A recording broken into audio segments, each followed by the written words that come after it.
You are now tuned into Somewhere in the Middle with Soonie and Mo. Hey, hey, hey, hey. Hey, hey, hey, hey. Hey, Don on the beat. Hey, I got so many ups. Everywhere I go, I got so many ups. so many ups. I know they plotting against me. I know it's hate, they wanna kill me, but please don't tempt me, cause I got so many glocks. Hey, ain't none of them empty. Jesus said they would hate me too. That's how I know it's envy. I got so many ups. Hey guys, happy Tuesday. It doesn't feel like Tuesday. I know it feels like To be honest Friday. with you. It feels like a Friday. Feels like a Friday That's because a good thing. yeah, We're live. it is a really good thing. It is a really good thing. We're live, but reminder, we will not be live on Friday. This is our last show of the week because obviously Thursday is Thanksgiving and you know, y'all are going to be doing the family thing and recovering from your food comas. Nobody- And we don't want to go live right after Thanksgiving. No. Like I don't. I'm not gonna speak for you. I don't want to see y'all Friday. I No. want to see some more food and football. And a nap. Maybe I'll get a nap in there. And a nap. I will most certainly be getting a nap for sure. The itis. The itis. That's right. Anyways, guys, I think we're gonna have a really fun show today. I mean, I think we have a good show every week. We've been having some good shows the past couple of weeks. Mhm. But I think we've been moving a little bit away from like just doing depressing and political commentary, and we're trying to really mix in the culture and the fun stuff, Mhm. and just I think mentally like preparing ourselves because we're gonna come into election season, and then it's just gonna be nothing but that. You know what I mean? Nothing but politics. Yeah. Yeah. So we're giving y'all a break. We're giving y'all a break. I think it's going to be fun though. I don't think it's going to be as, I don't know. I'm not going to be a pessimist. Yeah. I think it's going to be fun. And I Mhm. don't think it's going to be as depressing as people think. I also don't think, I think this is honestly what I feel. A lot of people do not think Trump's going to win. Deep down inside, they feel Mhm. like he's not going to win and then a Democrat is going to keep office for 8 years. Mm. Because it's very unlikely that an incumbent is kicked out. It Mhm. happened with Trump, but we know why that happened with Trump. I think a lot of people are setting themselves up for failure. Not setting themselves up for failure, but like preparing themselves. I don't think a lot of people think this election is going to be worth anything. Well, I think that's part of the reason why one of the topics today is going to be the elections that just occurred in Argentina. I personally Mhm. wanted to speak about it because my family's from there. I have a little bit of inside knowledge as to what was going on there. And I want to share it because I want people to have hope because what happened there was unprecedented. It was just like nobody thought that that would happen. They faced a very similar situation that we did with the government there trying to, you know, I don't want to use the word steal, but they tried to like impact the elections. They tried to impact the elections and it didn't work out in their favor. But we'll talk about that a little bit. Judy, I'm sorry to hear. I noticed Big Booty Judy was not in the last couple of shows. She had influenza, which is another funny topic, right, sweetie? Because you said the flu is back. The flu is back. We were looking through topics this morning and I was like, let me look on my Google News and Yeah. the flu is back. The flu's back. I didn't read the article because it was also linked to people jabbing themselves up. And I'm just not interested. It comes Mhm. around every year. Thousands of people die from it. Yeah. It's always been that way. I don't know what else we could do about it besides keep living. Like, what can we do? Honestly, with the virus, what are we gonna do? Yeah. Unless there is some exactly.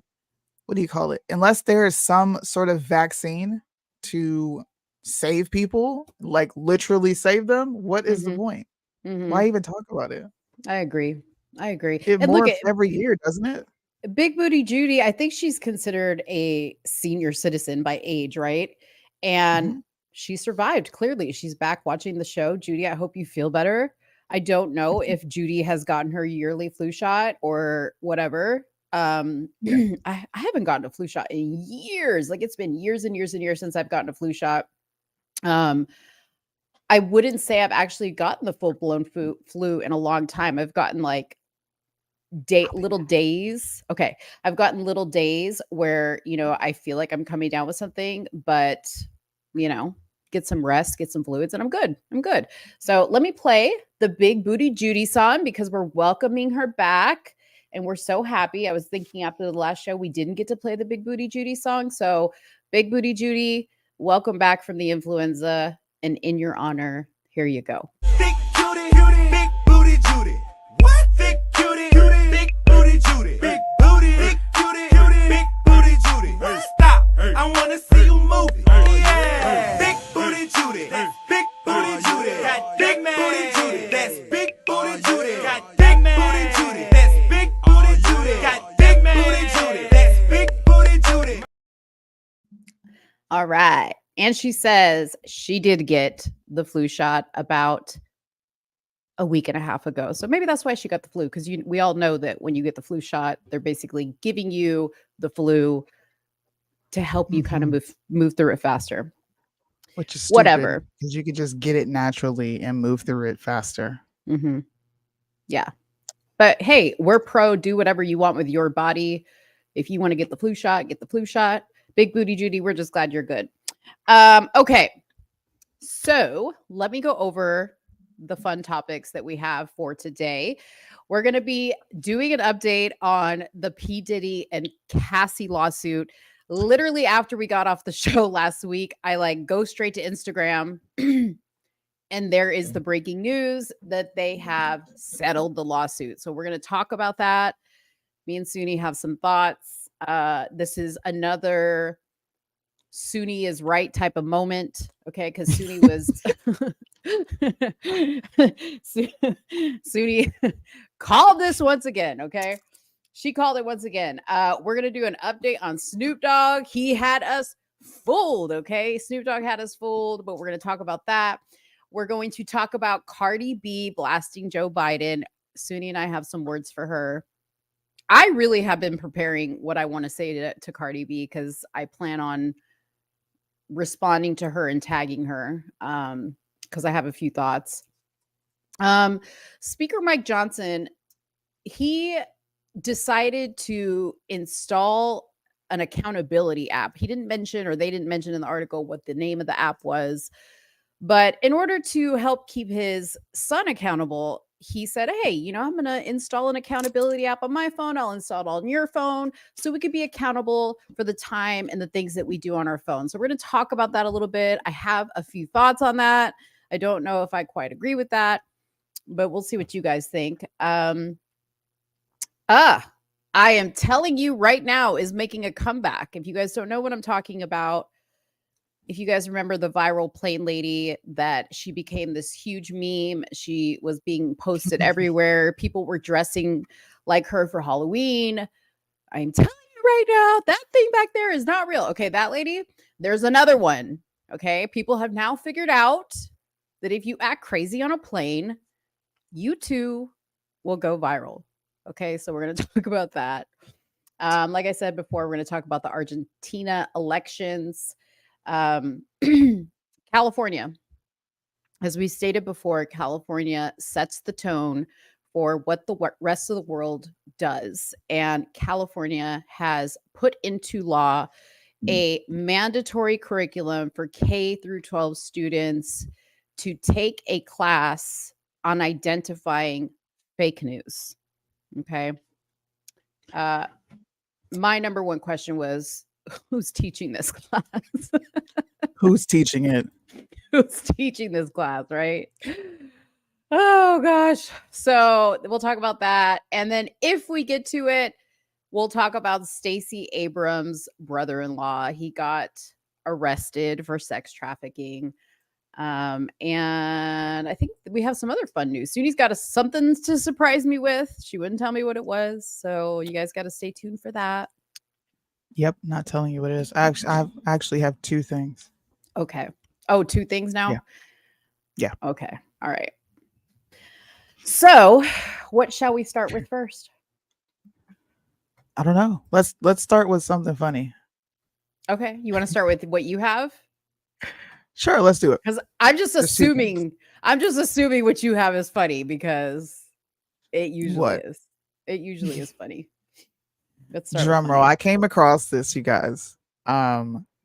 Just surfing the internet because I like to look at studies. Studies kind of show where the country is as far as their thought processes on what's happening in the health industry, societally wise. And sometimes a lot of it comes down to the economy, right? Mhm. I like to look at it. And I came across this study that says sex toys can cause diabetes. And there Oh, is a study that come talks on. about sex toys causing diabetes. I love this topic. Okay, please do read the article so I can fully understand the context. This is I my was kind like, of dude, topic. Mo is gonna love this. I have to talk about this. I'm So gonna love this. a new study found that sex toys made of materials like plastic, rubber, and latex can Mhm. all result in microplastics in the bloodstream as the tiny particles enter your body, which can contribute to serious health problems in the long run, like diabetes. According to Mirror UK, these microplastic particles can cause health issues like diabetes, disrupt immune responses, and damage various bodily symptoms. Metabolic disorders are most commonly associated with plastic particles. It's crazy, right?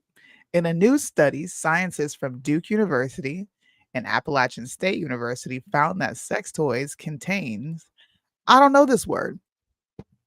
Can you enlarge it? Because I can't even see it. I don't really like when there's super hard medical terms Yeah. on the damn, like, dang, what is this? I'm about to go to Google and have it pronounce it. But I'm guessing because this is the English language. I'm guessing something is silent. Something doesn't have a sound. Something doesn't have a sound. Wait, read out loud. Phthalate. Phthalate? Pathalates. Hold on. Fat. Phthalates. That's what it says. Phthalates. I'm Yeah. having Google read it. Phthalates. Yep. I knew something was Phthalates. silent. Okay, which can affect hormone levels. They Okay. discovered these chemicals are present in concentrations exceeding U.S. consumer markets. The team examined 4 types of sex toys. All right, anal So toys. there was a control group, is what you're saying. How come I never get listen, where do the postings for these types of things go? Like, I want to know who is getting sent a text saying, hey, would you like to volunteer for this study? People do it. Studies, would've- listen. Studies pay people a lot of money just to study them. A I lot of probably people, would've. that's how they live. They just do a bunch of studies and experiments on themselves. Yeah. Listen, anal toys. Okay, these are the 4 types of toys that they examine: anal toys, beads, dual vibrators. I don't even know what that is. External vibrator. Don't know what that is. And external vibrator. The Okay. anal toys release the most particles, followed by beads, dual vibrators, and external vibrators. So the anal beads release the most particles, which is plastics, into the bloodstream. And we know that the quickest way to get something into your bloodstream is through your booty hole. Mm-hmm. Yes. Yes. That's why they do it. Yes. Okay. Mhm. That's why people be putting them coffee bean laxatives up their butt so they can go doo doo. Coffee bean laxatives. Yeah, they use coffee. Swear to God, they set up this coffee like this. Just think of an upside down Pepsi bottle, Sprite bottle, and then there's a Okay. tube attached to it. Right? Okay. They pour the coffee in, they insert the tube into their rectum, and they lay down until all of it is in, and it acts as a colonic. A colonic. Colonic. That's what it acts like. A colonic. Why did that sound like a little appetizer? Would you like a colonic? I don't know, but just saying. That's how I know, because I like doing detoxes, and I almost Would decided I you was going to do do? it. I want to. didn't do it. I didn't do it. I couldn't do it. I was just like, yeah, nah. Yeah. Okay. So wait, we'll come back to this topic really quick, but I have kind of wanted to try that. The only thing that like deters me from it is Mhm. that you have to like insert the tube yourself. Yes. Yes. And like I'm good. I heard you feel amazing after doing it. Yes. But I don't know if I could do that. The tube is No. huge. Listen, I already know, okay? I've had something shoved up my area. Yeah. Oh yeah. I 'Cause when remember you- that like it was yesterday. Yeah. Right. Yeah. Nope. I'll pass. Yeah. Yes, coffee beans. I'll take my Crush coffee 'em early. up. Okay, so let's finish this article. Keep reading. Okay. Okay. Okay. So the 4 groups they tested on, I just told you what they were. Yeah. Dr. Joanna Sipe, the lead author of the study, said, "We assert that since the measured presence of phthalates Mhm. found in small sample size exceeds the exposure limit for the same chemicals in the U.S. Consumer Product Safety Commission regulations and children's toys. Investigations into whether or not the risk scenarios are similar in toys in sex toys are prudent for public health protection." So I think soon here, depending on if this study catches steam, guys, if you're going to buy sex toys, it is probably going to say can cause diabetes on it. Come on. They're just taking all the fun out of everything. They're taking all the fun out of everything. Why? The sex toy that says can cause diabetes. Seriously. Can cause autoimmune disease. How? So if you're out there buying sex toys and you don't want the diabetes, according to this study, don't be putting it in your anal area because that's where the most particles are released. And the least particles are released when you use a dual and an external vibrator. So please throw it away because I want you to live. Okay? Throw it away. Have Okay, normal Soonie, interactions with your partner. Quit don't get masturbating. What? Don't get This is crazy. crazy. Don't tell people to throw it away. Listen, the Why? government is literally telling us to jab ourselves with poison. And now they're saying, these things are dangerous. Come on. But it's not the government. But This is Duke University and Appalachian Oh, State God. University. Do a study on the French fries people are shoving in their mouths. That's giving you diabetes. Okay. I'm sorry. I'm going to push all the way back on this. All the way back. Duke. First of all, you know who goes to Duke? A bunch of like loser smart people who probably don't even get any anyway. So what do they know about this? Seriously. Say loser smart people. Yes, that they probably don't get. They could probably use a double-sided, thing. Well, they're not or going like to because the studies are showing that it is causing diabetes. ain't nobody listening to that. I'm sorry. I'm sorry.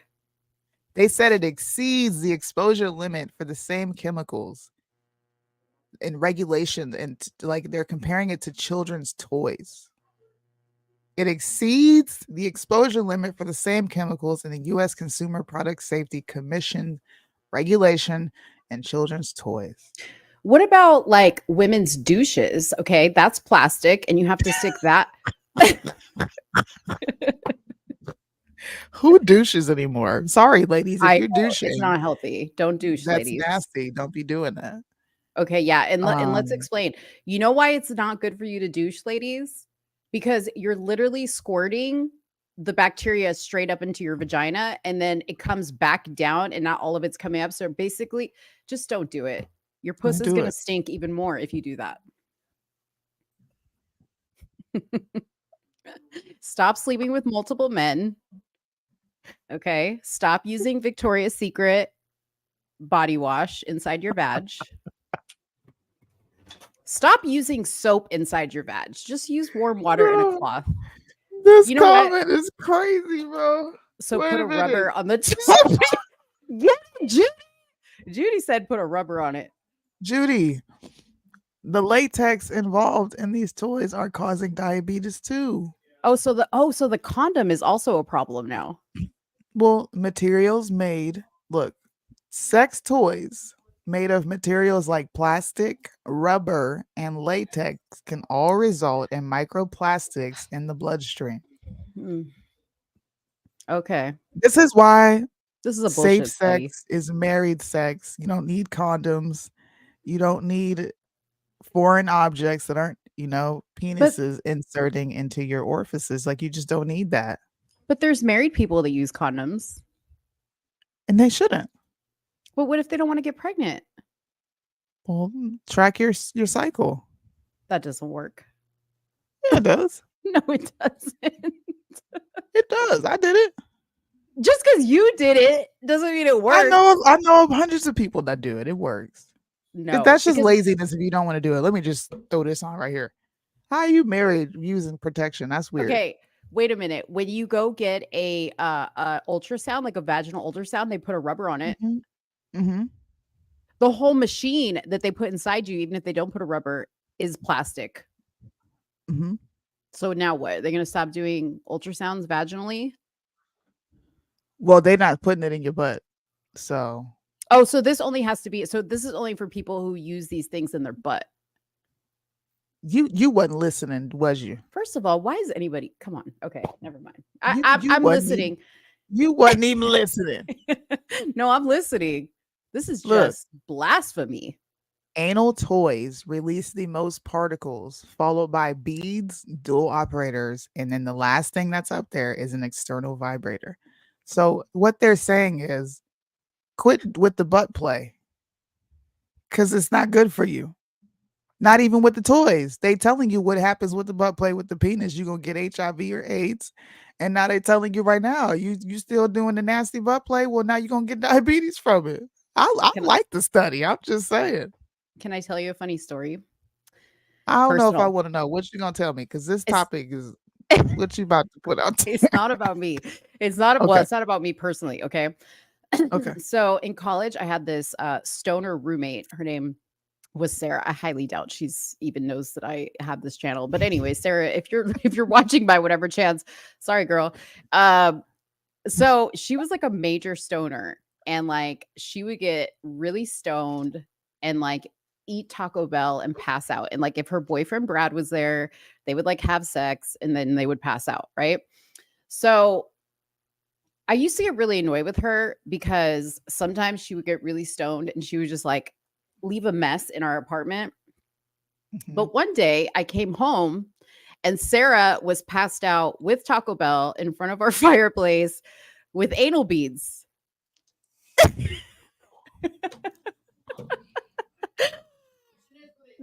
What? They weren't still inside of her, but they were like next to her. And I don't know why she was laying in front of the fireplace by herself with the Taco Bell, but there were anal beads on the floor. And I was just like, oh my God. Needless to say, that was the last roommate I ever had. This was when I was in college. Yeah. You got that's a hell of a predicament to be found in. Yes. It's terrible. Woo. She wasn't even embarrassed. That was like the worst part about it. She was just like, "Oh, sorry, girl." She was just like, I woke her up and I was like, "Oh," because I was having friends come over. So I came home and I was like, "Oh my gosh, dude. You know, this cannot be." It was terrible. Hey, man. Terrible. The authors of this study, I just want to point this out, have also noted that legal experts criticize the lack of regulatory actions by the U.S. government to address these risks. So it's not even the government. It's average people who care about what you're sticking up there. And they don't want you to get diabetes. I don't want you to get AIDS. That doesn't make any sense. Like the diabetes part. Like, can you have just said it's probably not good for you to stick stuff up there? Like that would have been enough. Do we have to slap the diabetes thing on it? Why not? I don't know, because it just doesn't make sense. Dude. It just doesn't make sense. You gave me the completely different. I didn't think you were gonna react this way. I thought you were gonna be like, oh my goodness, what? Like I was. No. I was No. Not at all. No. Yeah. Hey, do what you do, right? All of you do what you do, but just know that latex, rubber, and plastic can leave behind microplastics in your bloodstream, which can cause autoimmune diseases and diabetes. Just want to put that out there for y'all. PSA. Before you put the vibrator down, put your cell phone down. It's causing more damage. Okay. Okay. That's all I'm going to say. You're welcome, That was sex toy that was a industry. nice mic drop. I dig it. That was funny. Well, while we're on the funny track, let's take a look at this woman on the airplane. Okay. So, of course, the flight was coming out of Houston because there's just weird people. If you guys have never been to Houston, there's a thing about Houston where Katrina happened and all the weird people from New Orleans, came to Houston. Something happened. Anyways, it's like Night of the Living Dead out there sometimes. It's weird. But a flight out of Houston had to be diverted to Dallas after a woman claimed she was kidnapped. Okay. Another woman in a beanie, which is the woman you see here in this picture, began to pace up and down the aisle, claiming that the passenger was possessed. Now, we're going to show you the lady that was claiming she was kidnapped. She's acting a little crazy. I don't know. Eventually, a police officer arrived on board to escort several people off the flight. Okay. So here is the video.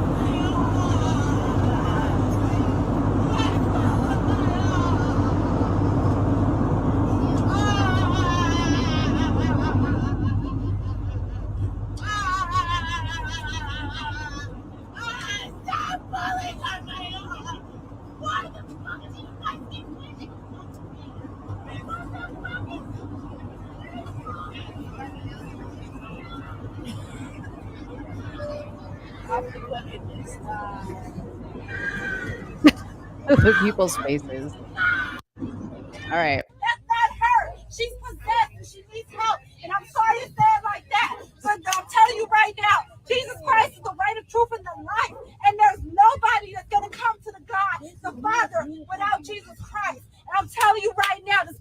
Okay, so she has spoken the magic words. I am telling you right now. And no, P, I don't think it's Spirit Airlines because the seats don't look like potato chips. They look quite thick. So I don't think Delta. It could be that. It could be Frontier, Delta, something like that. I think Delta does have gray seats. Definitely not American. But anyways, she said the magic words, I am telling you right now. And here's another woman speaking about Jesus on a plane. She decided she was one that needed to stand up and preach to the congregation on the plane. So let's finish watching. Oh, Lord. The only thing y'all need to trust him. In the name of Jesus, I command the spirit of peace. And as anybody knows, who doesn't have a relationship with Jesus Christ? This girl's on the airplane witnessing. Oh, Lord. You know what? I think it might be a Spirit or a Frontier. The seats are looking a little thin. Never mind. That explains a lot. So yeah, I feel like people will do anything to go viral at this point. And it's sad because there are people that really do get kidnapped and trafficked and taken on planes. Now, the other lady, I'm sorry if this is me prejudging, but she looked a little crazy. She had that greasy, short, white lady haircut. And you know what I'm talking about? You know what I'm talking about, right? It just, yeah. She just had that look about her like she was crazy. So, I don't know. I'm sick of this. And I just feel like people, if you have mental problems or you feel like you need to preach the word of God on a plane, please don't. Okay. Unless the plane is headed straight for the ground and we are most certainly going to die. That is probably about the only time I need you to get up and preach to the plane or say a prayer or sing a gospel song like our girl last week did. But nobody asked for this. What's her name? Thunderstorm? Wasn't her name Thunderstorm? Was it? Wasn't that her name? Thunderstorm on. something? Let me see, because I have the article here. Hold on. And it's from a trusted I'm source. almost certain that was her name. Okay, hold on. Let me just read Thunderstorm this. something like that. I think it was like Thunderstorm Brown. Okay, so this is on TMZ. It says, when your quick flight turns into The Exorcist, the sequel. That's how you could describe this bizarre scene of a woman having an epic meltdown, leaving her fellow passengers to wonder, what would JD? Oh, what would Jesus do? This all went down. Here you go, P. On a Frontier Airlines jet traveling from Houston to Denver. But the flight had to stop off in Dallas after the troubled passenger started wailing her legs were cut off. What? Girl, you're literally standing using your legs. What do you mean they were cut off? Nobody seems to know exactly what was wrong with her, but this video shows her crying and arguing with the in-flight crew and other passengers as she tries getting back to her seat. At one point, she climbs over the seats, crawling her way through the cabin, all while sobbing and hyperventilating as this is all unfolding. Some other lady who is in the mix turns to the others and proclaims, "We are witnessing a demonic possession," describing the passenger losing it. That's not her. She's possessed. She needs help. She then goes into preacher mode, telling everyone on board they need a relationship with Jesus to starve off this sort of takeover of the soul. We can't speak to anything the Holy Ghost did, but we know police immediately boarded the plane when it landed in Dallas to remove the disturbed woman. No one was injured, but it sure freaked out the passengers. Didn't say anything about her name. No. I'm talking about the other girl. Last week. What's her name? Oh. It was like Thunderstorm Brown. What was her name? Hold on. I have it here. I have the article. She's like, make sure y'all remember this. I was on the flight. Thunderstorm Brown. Yeah. It's something storm. I'm singing at the Grammys. Hold on. I got it.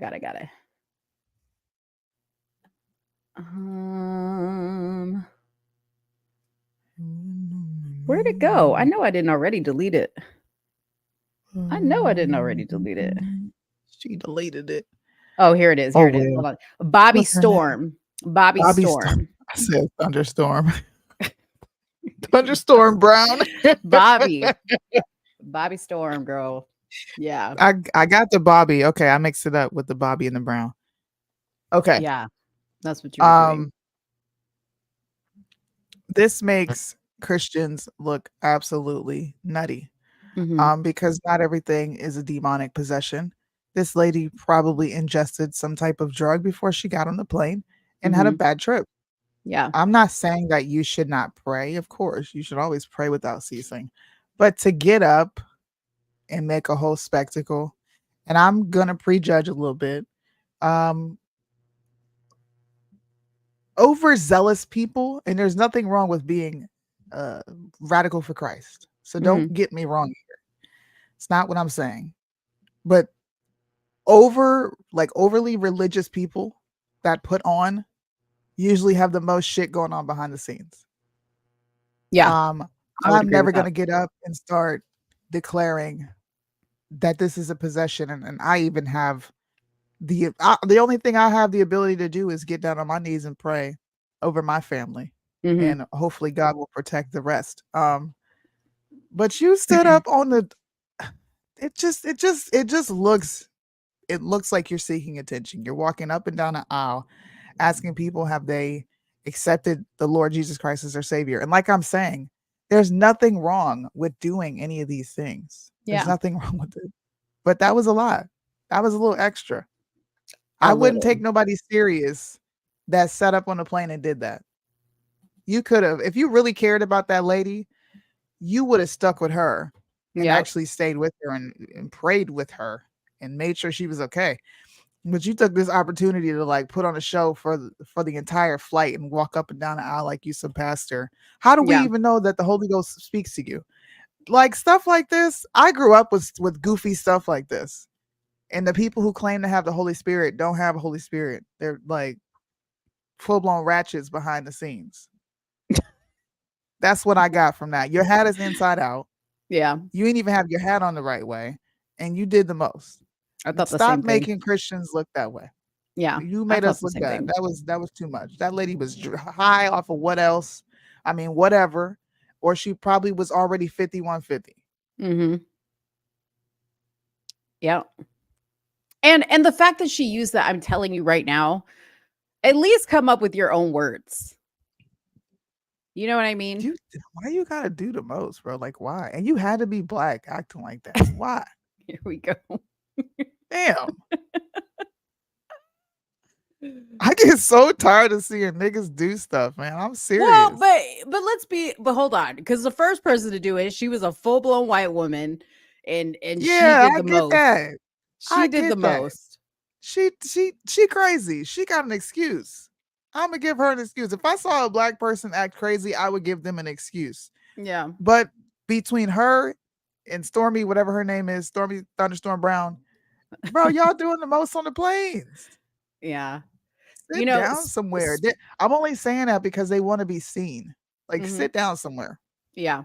Speaking of the viral plane lady from the first time, you know, the more I watch interviews from her, because now she's doing more interviews, and now she's saying, like, at first she was saying, I can't talk about it, I can't really comment on it, like kind of making it seem like there was some type of legal action that was happening. Now she's on podcasts saying she didn't really see anything. You know, what she said was taken out of context, blah, blah, blah, blah, blah. During Halloween, she had a Halloween costume and she was giving away 2 free plane tickets for the person who did the best rendition of her look that day. What? Yes, girl, yes. And then she now has said that American Airlines has banned her from even flying on the airline. So I'm totally confused, because I'm like, was this all one big, you know, because now why they ban her though? Wait a minute. I don't believe anything she says at this point. Because okay. You know what I'm saying? Like, at this point, like, shortly after that situation happened, and then like it was exposed who she was and blah blah blah, then she created this website. She created this website where she was going to like raise money for something, and I'm like, hold on just a minute. Okay, now it's looking a little scamish. You know what I mean? Interesting. You can't believe anything these days. Women and airplanes are just not going together lately.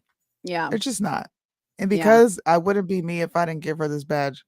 Black lady on the plane witnessing, I need you to sit down. This is why we need to repeal the 19th. You did too much.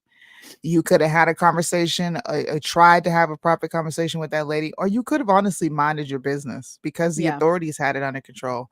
And if you really wanted to say a prayer for the plane, you could have sat in your seat and said a prayer and went about your merry way. But you did the most. Repeal the 19th. Amen. I will say this. There's good people watching in airports. It's probably one of my, I'm a people watcher, and I love people watching in the airport. I will get to an airport early just to people watch, honey. Don't pick your wedgies if you're in Dallas, because Mo might be in the airport and she might see you. Oh, it's not just that. Mo is judging your whole entire outfit, okay? Because I sit there and often wonder, who are you? Like, where do you think you're going? Because some people be doing the most at the airports. What you mean? They just, like, I look at people sometimes, like, in how they dress, and I'm thinking, do you really dress like this on a day-to-day, or are you just putting on for the airport to look important? Because I feel like people want to look important at the airport for whatever reason. But then, like, I'm behind you in line and you sitting in coach. So, like, who do you think you are? You know what I mean? Like, you got your fake. We're Gucci both glasses. somebody, and we're sitting in coach because coach is cheap. But what are you? No, girl. We are somebody. No, we are somebody. Maybe in the eyes of the Lord, okay. But at the Dallas airport, I am a nobody. I am a regular person. I be flying on coach, and I'm proud of it. Okay, I don't care. First of all, I don't care. The only time you will ever find me in business class or in the up front of the plane is if I am flying international, because I have to be laying down comfortable. Okay. Otherwise, I don't care. Listen, I'm going to forever fly economy. I just need to get to where I'm going, and that's it. First class is not. It's just not what it's all made out to be. It's comfortable, sure. You get extra little perks, but it's a vehicle to get to where you're going. As long as I can get from A to B safely, I will sit in the back where the motor is, the engine is. I don't care. I actually love I sitting in the think back. I think people who put like value and where you sit on an airplane, that's super corny to me. Yeah. I could be a I mean, billionaire and sit in economy. So what? yeah. I understand wanting to be like aisle versus window because nobody wants to sit in the middle. Although I'll be fine sitting in the middle. But yeah, like people who are like, oh, I only fly first class. Yeah, stupid. Like if you're like That's you fly dumb. first class like from California to Vegas, you're dumb. Okay. Because that's literally like a 30-minute flight and you just paid like a lot of money for that. You're Yeah. stupid. Like I said, if That's you're dumb. flying hours and hours, of course, comfortable makes sense. Maybe I'm spoiled. I've been in a different continent, Asia, for a number of years, and it's comfortable no matter where you sit. It really Yeah. is. I can lean my chair back and relax. I get a hot meal. We get blankets. We get what you call them, the headphones.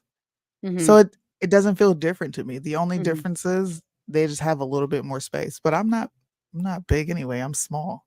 Yeah. My husband would be the main one who would complain about having to sit in 'Cause he's economy because he's tall. a big guy.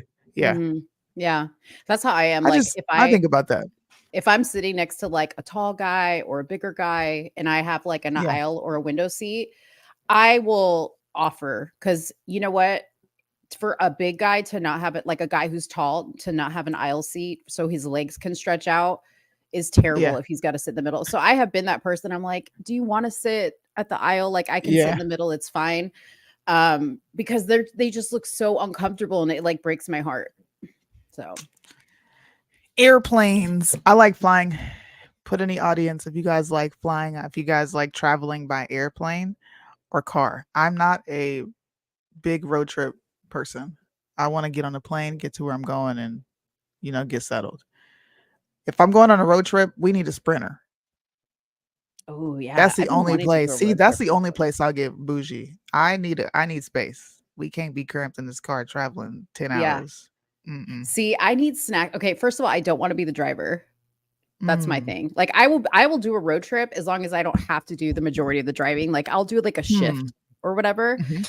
I just need snacks, like good snacks. We got to have good snacks. Drinks, like I just need water because I'm a pain in the butt on a road trip because I got to pee all the time. I'm that See, person. I can't roll with you. No, I'm that person. But can't I do will it. bring good snacks. Okay. You can count on me because if you be like, oh, I need this, I got you. I got everything. I will overpack. Like I will pack a cooler of snacks. I will always have stuff for everybody. That's why. What? Okay, Yeah. you good for that, but you gonna have to pee in a cup or something, man. We can't be stopping like that. Oh no, I can't do that. And I'm really bougie about where I pee. Oh my god! So you can't just like pop a squat on the side of the road? What get a wipe and why? No, because like I can't if the bathroom smells weird, if it looks weird, if it looks sus, I can't. If I walk into one stall and there's something sus in there, I'm turned off by the whole situation. Nope. No bam. Man, I thought I was I'm bougie, but damn, I Hmm. could pop a squat on the side of the road if I need to. Just use the bathroom real quick, get in the car, and go about my business. As long as you got some baby wipes and How you do got you some extra. wait, how do you pee on the side of the road without like peeing on yourself? How many times you had to pop a squat as a kid? Not much. Okay, maybe that's why. Okay, so you I can't believe I'm about to try to explain this. Can Okay, you you know really how give me the tips? Yeah. Do you spread it? I really can. So you have to you can't stand up straight. Okay, we don't have ding dongs. Okay. Our stuff is eternal. So Yeah. you have to stand like this with your legs straight Oh, out, and then you need to bend them and sort of lean back like you're going to pee like in you're a toilet. sitting, like you're about to sit. Yes, Okay. right. And then you lean forward a little bit, and And then do you it have to just like goes straight push harder? down. Do you have to like do you have to No, push the pee out harder so it doesn't come down uh-uh. your leg? Cause see, if I try Why to would pee it like come down that, your leg? No. well, because I'm That's thinking what you're like opening your legs for. you must like have a really steady stream though of like urine. No, okay, wait, real quick. How do we even get on this topic? Okay, dude, sometimes I go to the bathrooms and like I'll listen for people like peeing. I don't know why I do this. And dude, some women when they pee, it literally sounds like a waterfall coming out of their vagina. Like Listen, my pee we is got like on this. this. No, wait. Hold on. My pee is like this. Tinkle, tinkle, tinkle. Dude, some women are like Yeah, we gotta go to the bathroom. I tinkle. Well, see, but I tinkle, so that's why I can't like necessarily pee Look at her making excuses. on the side Don't of the road travel because with it'll Mo run unless down. you want to stop. How don't travel with Mo unless you want to stop every hour. Yeah. Look at you thinking about it. See? Yeah. No, it's true. It's no secret. It's just That's ridiculous for a what? We fighting, bro, because you're gonna have to hold it. look at this. Okay, I drink like 6 of these a day. 6. And this is like this is Phil. Like I gotta make a urination sample like probably in the next We 5 gotta minutes. record a road trip, bro. We Oh my god. listen. She we? I don't know, but I'm gonna get you a bedpan so you can use the bathroom right there. Joe says he's lost all interest in me. Why? Because I pee a lot on road trips. That just means I'm hydrated, Joe. Gosh. Joe. Yeah. Speaking of peeing, I'm sure this person has had a golden shower once or twice in their career. Who, me? Does anybody watch As- I said their career? Wait, do you pee in the shower? No. You know? Okay. I have peed in the shower. Why? Well, because I had to pee and I'm there and I'm in the shower. By yourself? Yes. Okay. No. Okay. Why would you pee with somebody in the shower? You've never peed in the shower? I'm just asking. I will never tell. I mean, I'm in it. I It's peed my on the side of the shower. road. It's my shower. I mean, I don't take Speaking showers. of golden showers, and I'm sure this person has had a golden shower. Adult star B Nasty is in disbelief after Shannon Sharp mentions her name, expressing his desire to be with a sinner. I wanted to talk about this last week, Yes, I know you but we've did. got an update on Mr. Shannon and Chad Ochocinco, Chad I Johnson. love them. Check out their show. It's amazing. I think, listen, they are the worst depictions of black men on this planet. Absolutely not. They are the worst. The worst, Soonie. They're the worst. They are disgusting. He is disgusting. And the reason I'm saying this is because we live in a world where men are whining and griping. Women did, and you have a virgin, right? They're on the show. What do you think about Yvonne OG? She's an actress and a comedian. This is the lady that came out. She's like 30 something and she's still a virgin. She's still a virgin. All right. Yeah. You know, I'm glad you brought this up because I just wonder why you're 30 something and still a virgin. Like, what's wrong with you that nobody wants to wife you up yet? I don't know. Who knows? But what I'm fixated on is a man saying, I'm looking for a sinner. And then that same man or men will complain if they get that sinner pregnant and end up stuck like Chuck. Like these are the examples that young black men, not even just black men, but young men who are in the athletic world, these are their mentors. Go have sex with sinners, desire a sinner, and then complain when you get bit. Their show is disgusting. They talk about nothing that should even be anywhere near anyone's brain, bro. Like this is locker room talk. Exactly. Go to satellite radio and have this. Like their discussions are nasty, dude.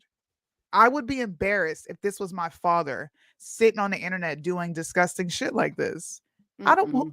Who is thinking about who Shannon Sharp wants to fuck? Okay, Straight up. is there a well, first of all, I think Shannon Sharp is handsome. Hold on, go back to the article. Oh What is the my gosh. context? What is the context of what he said? He wants to be with a sinner. He didn't want a virgin. No, it was because Chad was talking. He's been trying to set him up for a long time. So Chad is like a big proponent of, hey, Shannon, you don't want to be alone forever. You need a woman, let me set you up with somebody. And I forget who he suggested. He said somebody, he's like, this is a really good girl. Maybe P remembers because P watches this show. I can't remember who it was that Chad suggested. Is that the quote right there? What? People were like, oh, Yvonne Orgy, she laughed. OG laughed, noting that her future husband will need to brace himself once she releases her inhibitions. Pray for him, whoever he is. There's a lot of pent up energy with me. This is her making statements. Yeah, Chad, this is just what I said. He wanted him to shoot his shot. And he said, nah, I'm good. I want a sinner. That's the context of it. Well, okay, but here's the context about like if you watch the show on a regular basis, right? So Shannon Sharp, look at that. That is a good-looking guy right there. Like, look at that body. What is he in his 50s? He's got to be in his 50s. What 50-year-old? Look at that. That's anyways. Who is that on the right-hand side? That's the sinner? Yes. This is the adult star that he's trying to get hooked up with. Oh, okay. I don't know. Maybe I'm just I have higher expectations for men, but you're 50 years old, sir. You're not married. Since we want to talk about why a 39-year-old virgin isn't married, you're not married. Why aren't you settled down? Why are you 50 years old still fucking random women? Okay, so here's the thing. Let me just finish this statement. So Shannon Sharp has pretty much made it clear that he will probably never settle down and get married because of the fact that he's very career driven and he knows that most women want attention and time and he just doesn't have that to give. He's like, maybe one day I'll meet the woman that I want to give all this up for, but it hasn't happened yet. And every time I get into a relationship and I'm really enjoying the relationship, the woman will usually come with, well, I'm not happy because I want to spend more time. And so he immediately just says, okay, well, I'm not going to keep you hostage in this relationship. Feel free to go, but I think like he's pretty much made it obvious that he's not looking for a serious relationship. So, I mean, if that's the case, that's who he wants to be with. That's who he wants to be with. He ain't gonna give no commitments. That sounds like a woman. I'm too career driven. I don't have time for a man. I don't want to settle down and have a family. He's talking like a female. I don't think so, because I think women shouldn't talk like that because that's not what they were designed to do. Men were designed to work. Men were designed to strive for things in life. Women were made to be mothers and homemakers and all this other stuff. I think if he, as a man, he wants to be single. Granted, he's 50 years old. He's probably had, his fair share of women and has had a lot of experiences enough to know that that's not what he wants anymore. I think it should be okay. And I love Chad. Yeah, I'm not interested. I think they're vile, disgusting men. And it sucks that they're black because other black men are watching that. And that's disgusting. We're at a decrease where we are in a negative as far as our birth rate is going. We're at a decline. And this is what we want to push to these communities. That, like, to me, it's counterproductive. It's hypocritical. We complain all the time. I know I do. I bring attention to all the disgusting things that are promoted and showcased. And this is another thing that's promoted and showcased to a specific community to do what? It's fun to sleep with sinners. But that's just one perspective. Like Chad This is one perspective that has the reach of how many people? No, but I'm saying on the show, that's one perspective. Chad is offering a different perspective. He's all pro marriage, pro settling down, He's explains the retarded. benefits. I just don't like him. He's a fucking idiot. I don't like him. Oh my He gosh. should play football, and that's what he should do. Just play football. I think people don't know enough about what he does. I think he's got an amazing thing. I think he's got an amazing story to share. Both of them are great businessmen.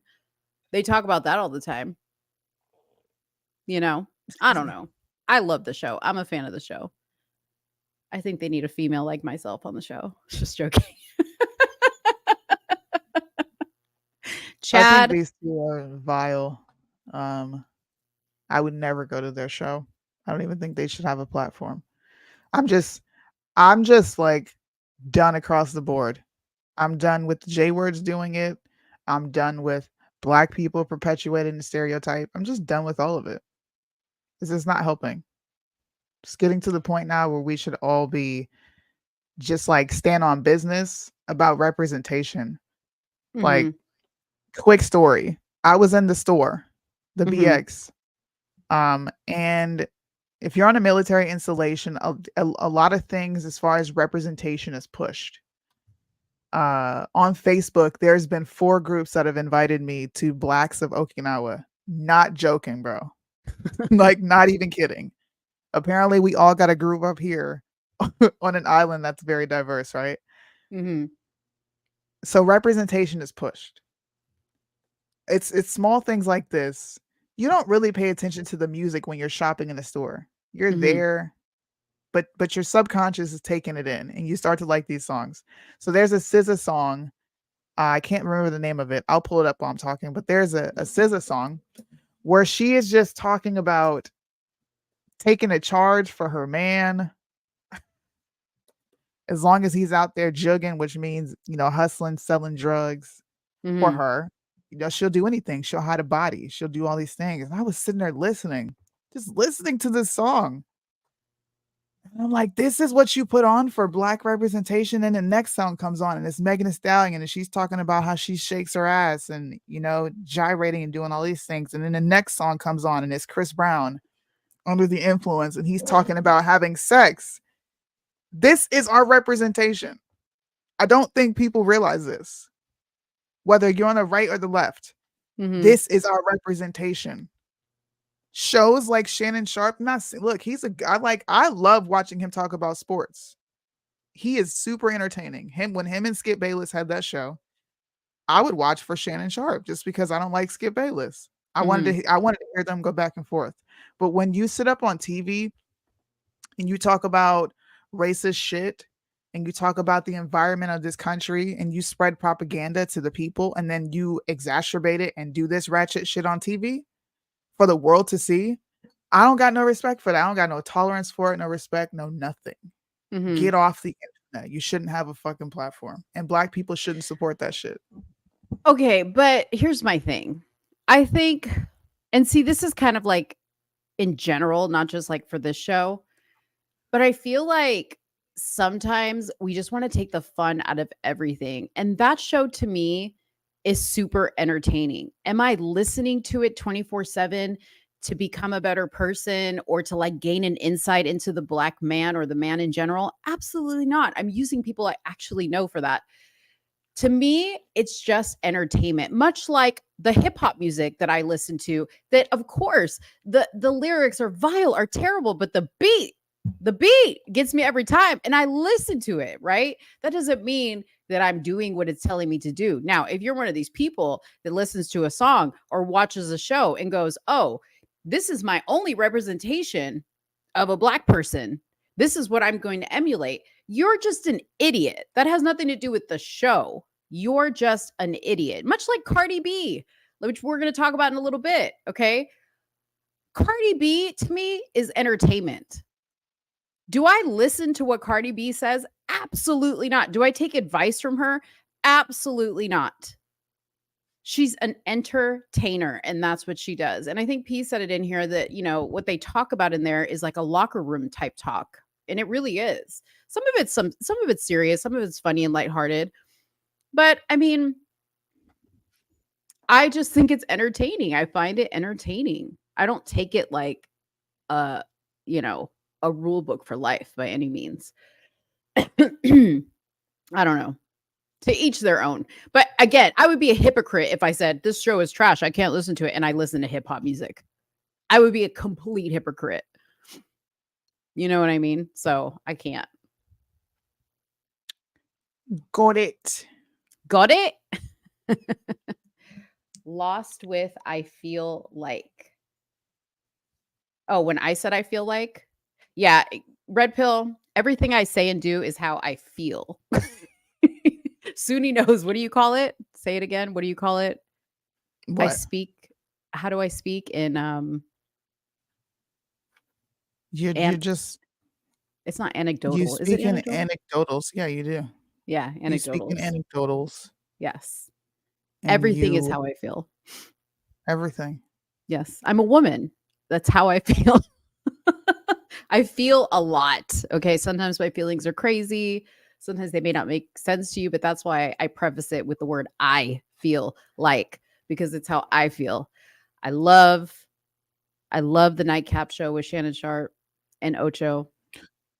I love the Shannon Sharp There's show. I there's love just a listening to Cardi disconnect. B. There's a disconnect. You don't have the emotional attachment that I do Mhm. to it because I know what mindsets like this can do. Um, I'm gonna be honest. That was a little offensive because I was one of those little idiots, and I didn't have when you don't have anybody around you that's different. The only Mhm. reason I made it out is because I got married. Mhm. If I didn't get married, I would be doing exactly what my family is doing today. And Mhm. I probably would have never had it's not courage, because standing on truth is standing on truth. It's not courage, but I Mhm. probably would have never been vocal like I am now. Mhm. So I just think there's a disconnect for you. For you, it's entertainment, and you can Mhm. watch it and be entertained by it. For me, I'm looking at examples of what I despise. Like I Mm. don't like it. And I Mm. and I have I see that in my family and I see what it does to people. It's not a good look. It's not a good look for black people. It feeds into the already disgusting not narrative, but stereotype that there is about Mm. us, Mhm. and we just openly embrace it. So that's it. I don't like you when you say I feel like I know what you're saying. Like this is my Yeah. opinion. It's just entertainment for me. Yeah. But for me, it's not because I'm Mhm. watching what this does. So there's just a disconnect. And I think that's what happens in a lot of discussions between different races of people, people of different cultures. If you don't have any connection to it, then it don't hit the same. For me, Mm. it hits different. When I see them on TV acting like total fools, it's locker room talk. But I grew up in a family full of athletes, and I ain't never heard none one of them talk like that. Hmm. Just happened in my anecdotal experience. My entire family is full of football players, basketball players, athletes, nothing but. Yeah. Even my dad is just like, ugh, why is this show on there? Yeah. What are y'all discussing? It's not worth listening to. But I understand the entertainment part of it. I Yeah. just don't find entertainment in it. I think it's vile. Like Yeah. they make Well, me I sick mean, watching. it reminds me of how I feel about the N-word, right? Doesn't affect me to say it, to hear it. Um, well, it affects me in the way that I don't understand, right? I'll be right back. But I think the same thing when I hear black people saying the N-word and using it towards each other or using it towards their kids. Um, I think it's completely unnecessary. I think it is an insult in my mind. Now, I'm not black, so I may be completely wrong on that, but I just think that unless the same energy is being kept throughout every single thing you do, everything you listen to, everything, it's just hard to have like I'm just keeping it real. Okay. I got to look at this as entertainment because I don't live my life in this bubble of everything has to be super respectful and everything has to be PC and everything has to be this, that, and the other. I don't emulate those actions on a daily basis enough for me to be that critical. So that's kind of why I say what I say. The you get generation emulates them in the thought process. they are promoting and completely lack any famous people promoting positive, then you get generation. I'm not sure what that. Can you make sense of that, Soonie? Then you get I'm sorry. generation. Then you get generation. Oh, the younger generation emulates them and the thought process they are promoting, and completely lacks any fame, and completely lack any famous people promoting positive nuclear family. I mean, but listen, if you're going to call out them, then we can't, we have to call out every single rapper, every single whatever person on, that's black, because this is what we're saying is the representation. We have to call out everybody. Like Shannon and Ocho Cinco, I don't think are the worst. Okay. They came from very humble beginnings. They made something great of themselves. They own businesses. They're much more successful than a lot of other people. They're not promoting violence. They're not promoting drug use. They're not promoting, criminal behavior. Do they have different views on how they should be in relationships? Yeah, but that's the reality. A lot of men have different views. Maybe we should start talking about the women. Maybe if Shannon didn't have bad experiences with women, maybe he wouldn't feel that way. I don't know. I mean, Chad's been through a few women himself. He's been through a few marriages himself. He now seems to have found the one he really likes. So I don't know. I just think that that's reality. I just think it's reality, and people go through stuff and they're just sharing their life on the internet. Okay. Speaking of degeneracy, well, I wouldn't even say degeneracy, but she's been known to be a little bit degenerate in her time.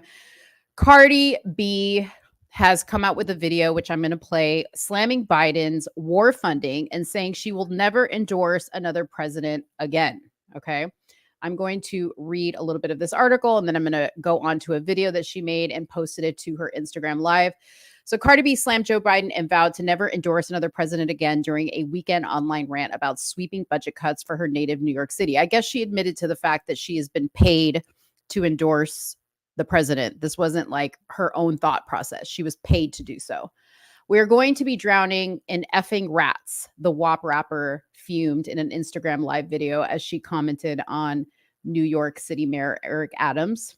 By the way, if you don't know what WAP stands for, that stands for Wet Ass Pussy. That was a song, very big hit song that Cardi B wrote. Anyway, City Mayor Eric Adams' newly unveiled plan to slash the city's budget over the soaring costs of the migrant housing crisis. So basically, he's going to slash the city's budget to pay for the soaring migrant crisis, okay, that they asked for, by the way, because they're a sanctuary city. The Grammy-winning artist who previously supported Biden and Bernie Sanders, by the way, said that she's not endorsing no effing president no more because of the major budget cuts coming to New York City. While the United States provides aid to Israel and Ukraine amid the Israel, Hamas, and Ukraine-Russian wars, Joe Biden is talking about, like, yeah, we could fund 2 wars, Cardi B said as she railed. We're going through the same shit right now. So basically, she was questioning, why do we have money to pay for 2 wars when our city doesn't have money for the education system? And she goes on to talk about the sanitation system. The 31-year-old music star continued, we cannot fund these wars. We cannot fund these wars. We could barely effing fund this country. Finish it. With the looming New York City budget cuts slated to impact the police department, fire department, sanitation department, and schools, Cardi B warned that the city will get even dirtier and that crimes are going to go up the roof. Okay, mind you, these are the same people that were all for defunding the police. Okay, so let's go listen to her own words, and then I would like us both to respond to Miss Cardi. Angry bitch right now. I'm an angry ass bitch right now. I'm an angry bitch. Y'all need to get in here because I'm about to go off right now. Right now. Yeah, I'm about to go off right now. Come on in. Hold up.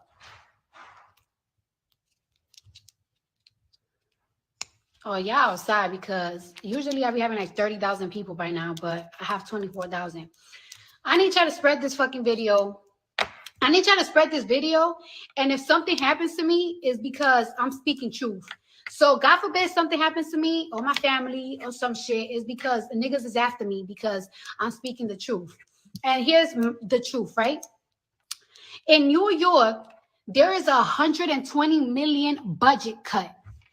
There's a 120 million budget cut in New York that is going to affect schools, public libraries, and the police. Angry bitch ring. Police department. Y'all know I don't give a fuck about the cops, but like it is what it is.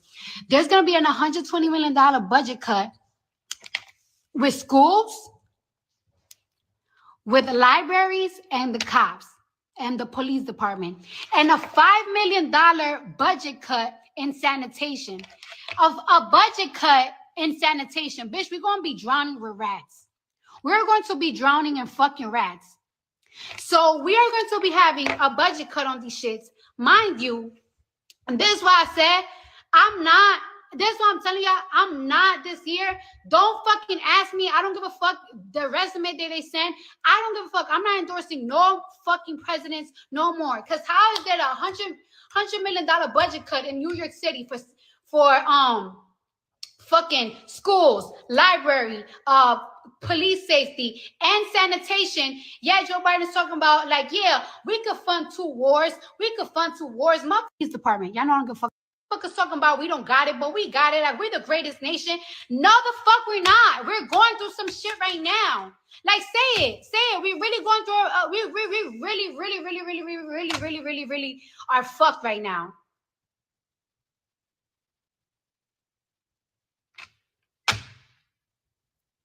$120 million. Like where these kids are gonna go? Like I'm lucky. I'm blessed. I'm whatever the fuck. But like, what's gonna happen to my nieces? What's gonna happen to my nephews? What's gonna happen to my cousins, my aunts, my friends? That's living in the hood. Fuck the hood. Like my shit. Like I don't give a fuck if I live in Jersey, bitch. I'm from the Bronx. I don't want to see my shit affected. The Bronx, Brooklyn, it's gonna affect the whole New York. 120 million budget cut on schools, libraries, police department, and sanitation. Bitch, New York is already fucking talking about we don't got fucking super dirty. Like, yo, you know what's embarrassing? Like, it's like, you know, like I know people from California, I know people from Atlanta, so I always be like, yeah, New York is the greatest place in the world. Yeah, they be like, New York is dirty. And it is dirty. And we're going to get even dirtier with the fucking budget cut. And yeah, we talking about we could fund 2 wars. That's like a nigga trying to front like, yeah, I got the money to support 2 bitches, but you really don't. Y'all talk about y'all don't make negotiation with the odds. Well, y'all need to sit the fuck down with these people and find agreement. No, we cannot fund these fucking wars. We can't. Keep it a bean. We can't. They don't want to say the word, but we're going through a recession right now. We really fucking are. And Major Eric said it. There is a budget cut going on in New York. And little by little, it's going to go in your states. Okay? This is fucking crazy. And then, you know what? I told myself this week, like, yo, the internet right now is too dark because celebrity drama, of course, we love it. We infuse with it. We watch it. But it's like, yo, that's little of what's really going on in the world right now. That's nothing compared to what's going on in the world right now. The world is in fucking shambles. After the pandemic, a lot of these countries, they want to do shit because everybody, they don't want to say the word. But all right. So there we go. You go first. What do you think about? Why I gotta go first? Well, because I need you. Let's prepare a statement to Cardi. Somewhere in the middle. Cardi B. Thank you for using your platform to call out what has been obvious to the population of people who have been in tune with the economy and politics. Thank you. Because you just talked to almost 30,000 people that may or may not live in New York or whatever areas that they're in. And this will probably not, but I can have hope, prompt them to go look at their own budget cuts in their states and their cities, right? But at the same time, you sold out, okay?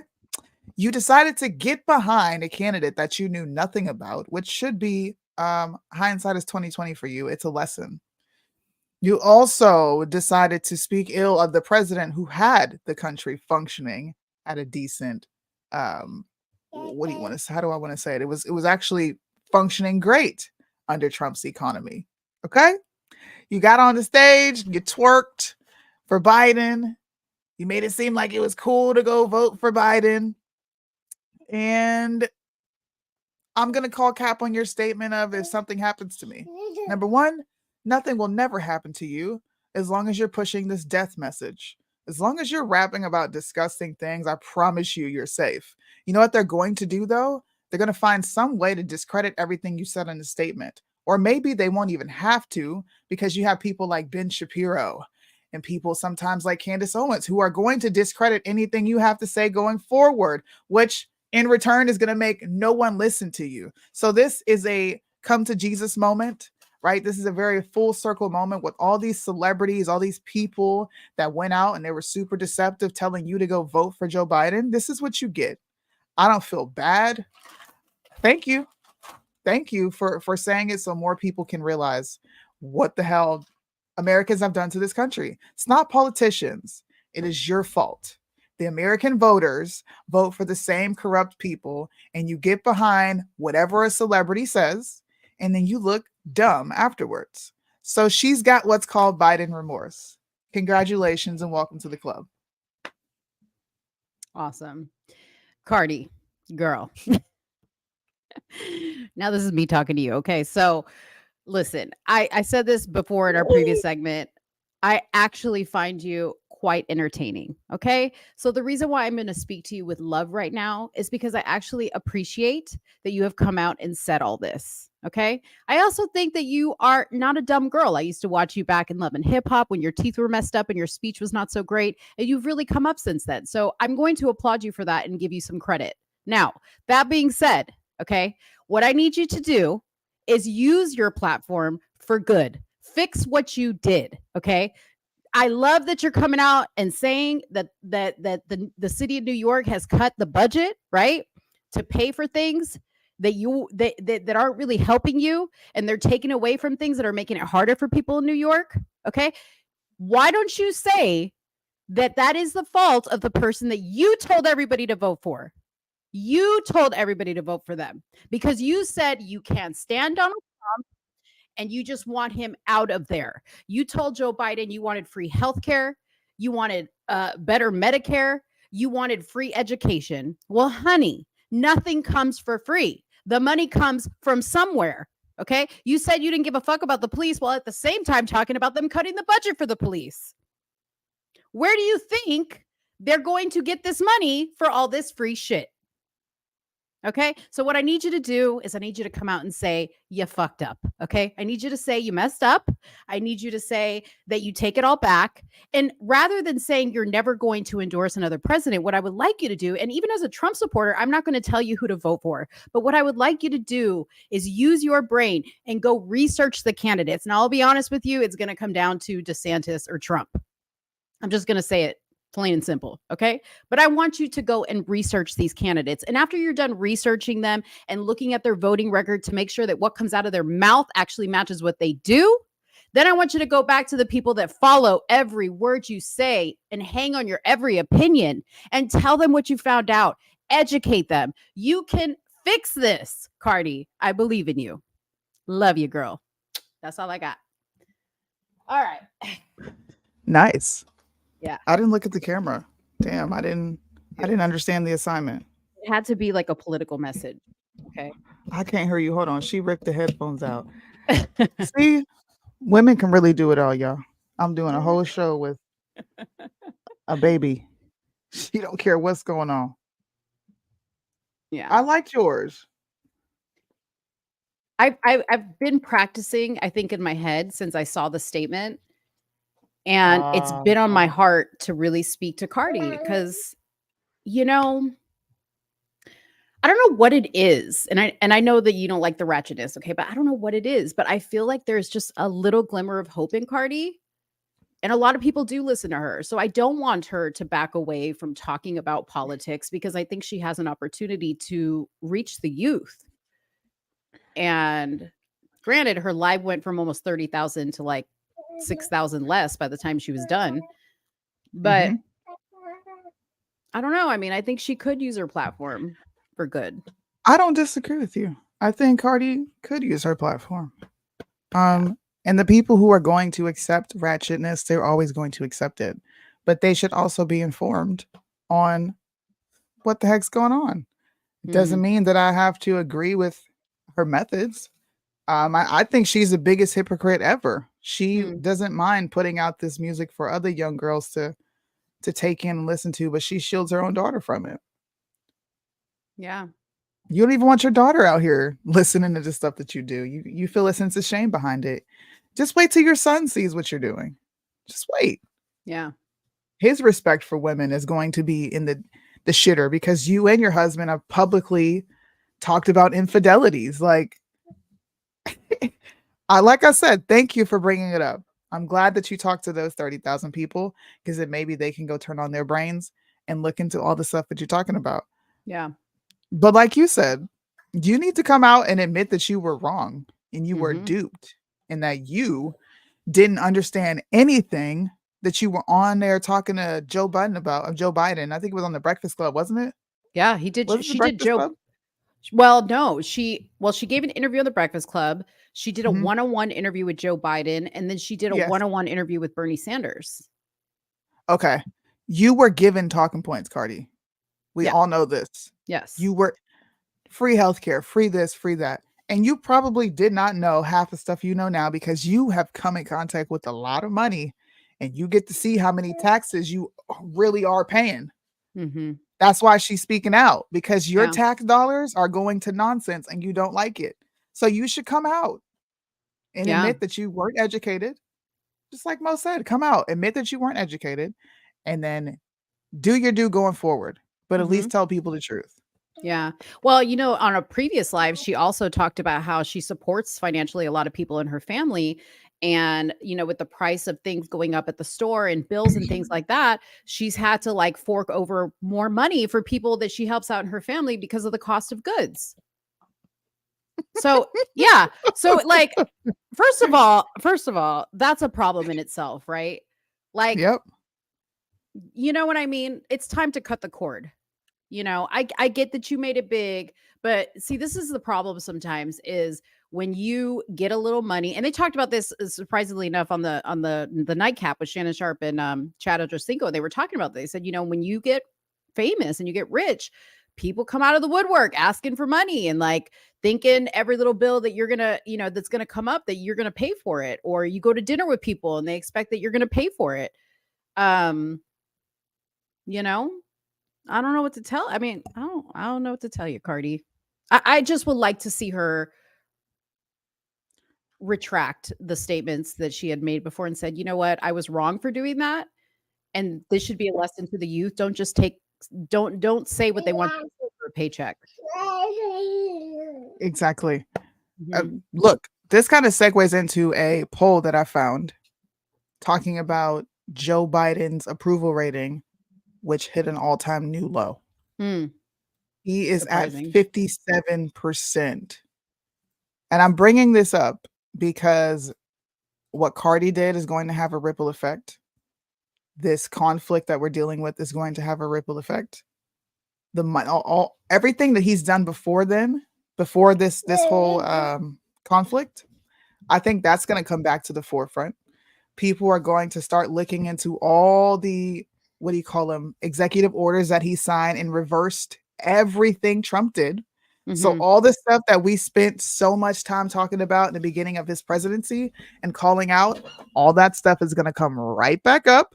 And we're glad for people like Cardi because you know what gets to happen? All she's going to do is go back and look at conservatives who spoke out on this, and she's going to have no choice but to echo our narrative on this president's regime. Since he's been in office, he's done nothing but screw this country up. Look at this. 62% of Americans disapprove of what he is doing as far as handling foreign policy. 62%. Mm-hmm. And this is not just a small sample size of people. I looked into the actual study.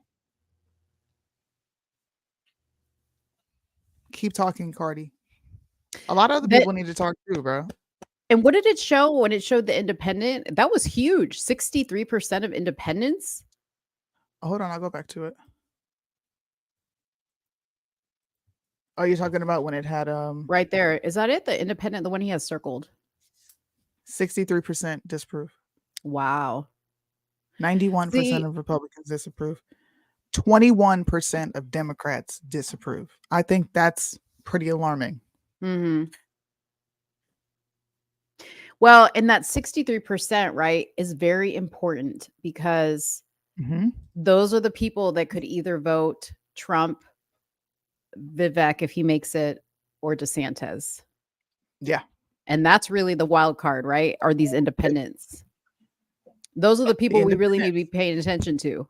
They're going to make or break this election. Yep. And if they keep going on with these narratives that the independent vote is immune to, I don't know where America is going to be in the next 5 years. I have no clue. I can't even. I can't do the long game with this one. It's crazy. I have no clue. Yeah. It is crazy. You know, funny enough, Joe Biden put out a post today. Well, not Joe Biden. The White House put out a post. You know, Joe Biden doesn't know his ass from his elbows. The White House put a post out that said, this Thanksgiving, key prices are down. Check this out. Airline tickets are down 13.2%. No, they are not. No, they are not. Okay. They're definitely not. They are definitely not. Okay. No. Car rentals are down 9.6%. No, they are not. No, they're not. Eggs are down 22%. We got that reverse, buddy. Eggs got to be up at least 22%. There's no way. Milk is down 1.6%. I mean, here milk is down. I don't know about anywhere else, but milk is cheaper here, and so are eggs. Cheaper than ever before, or cheaper from what it was?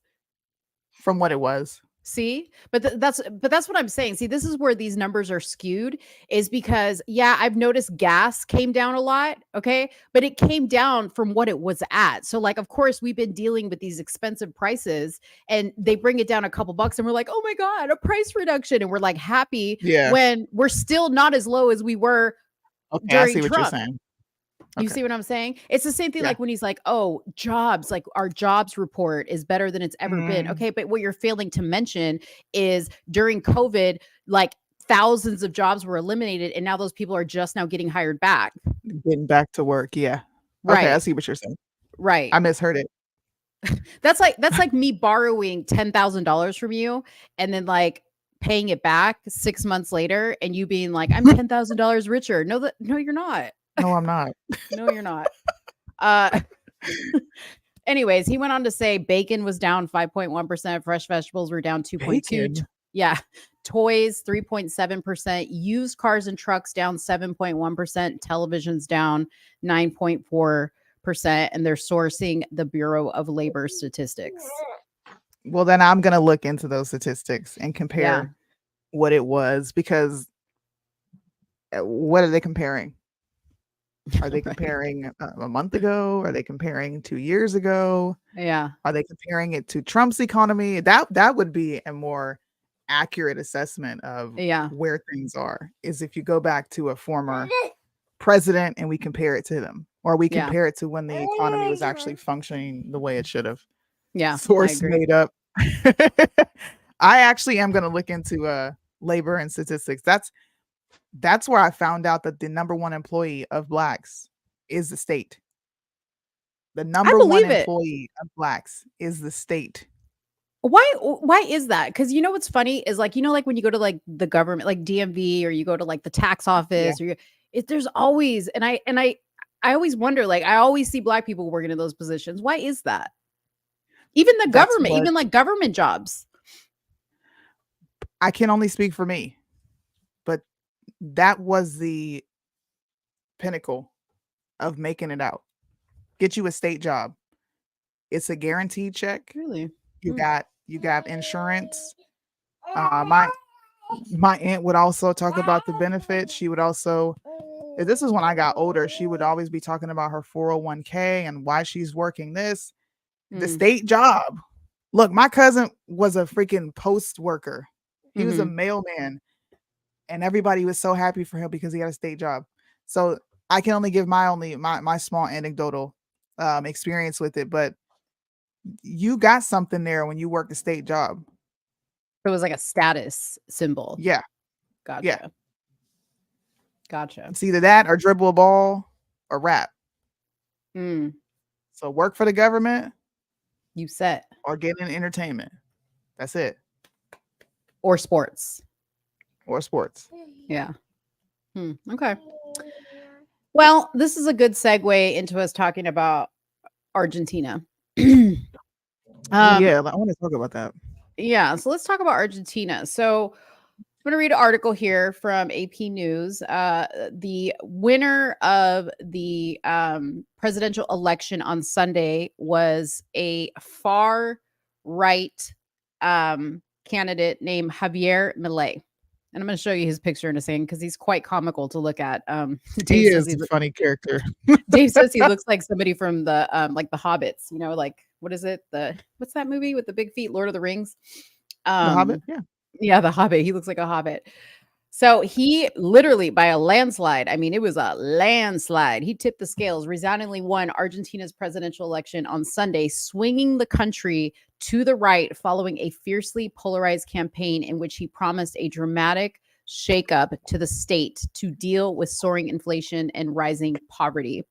With 99.4% of the votes tallied in the presidential runoff, Milei had 55.7% and economy minister Sergio Massa, who was his competitor, 44.3% of the vote, according to Argentina's electoral authority.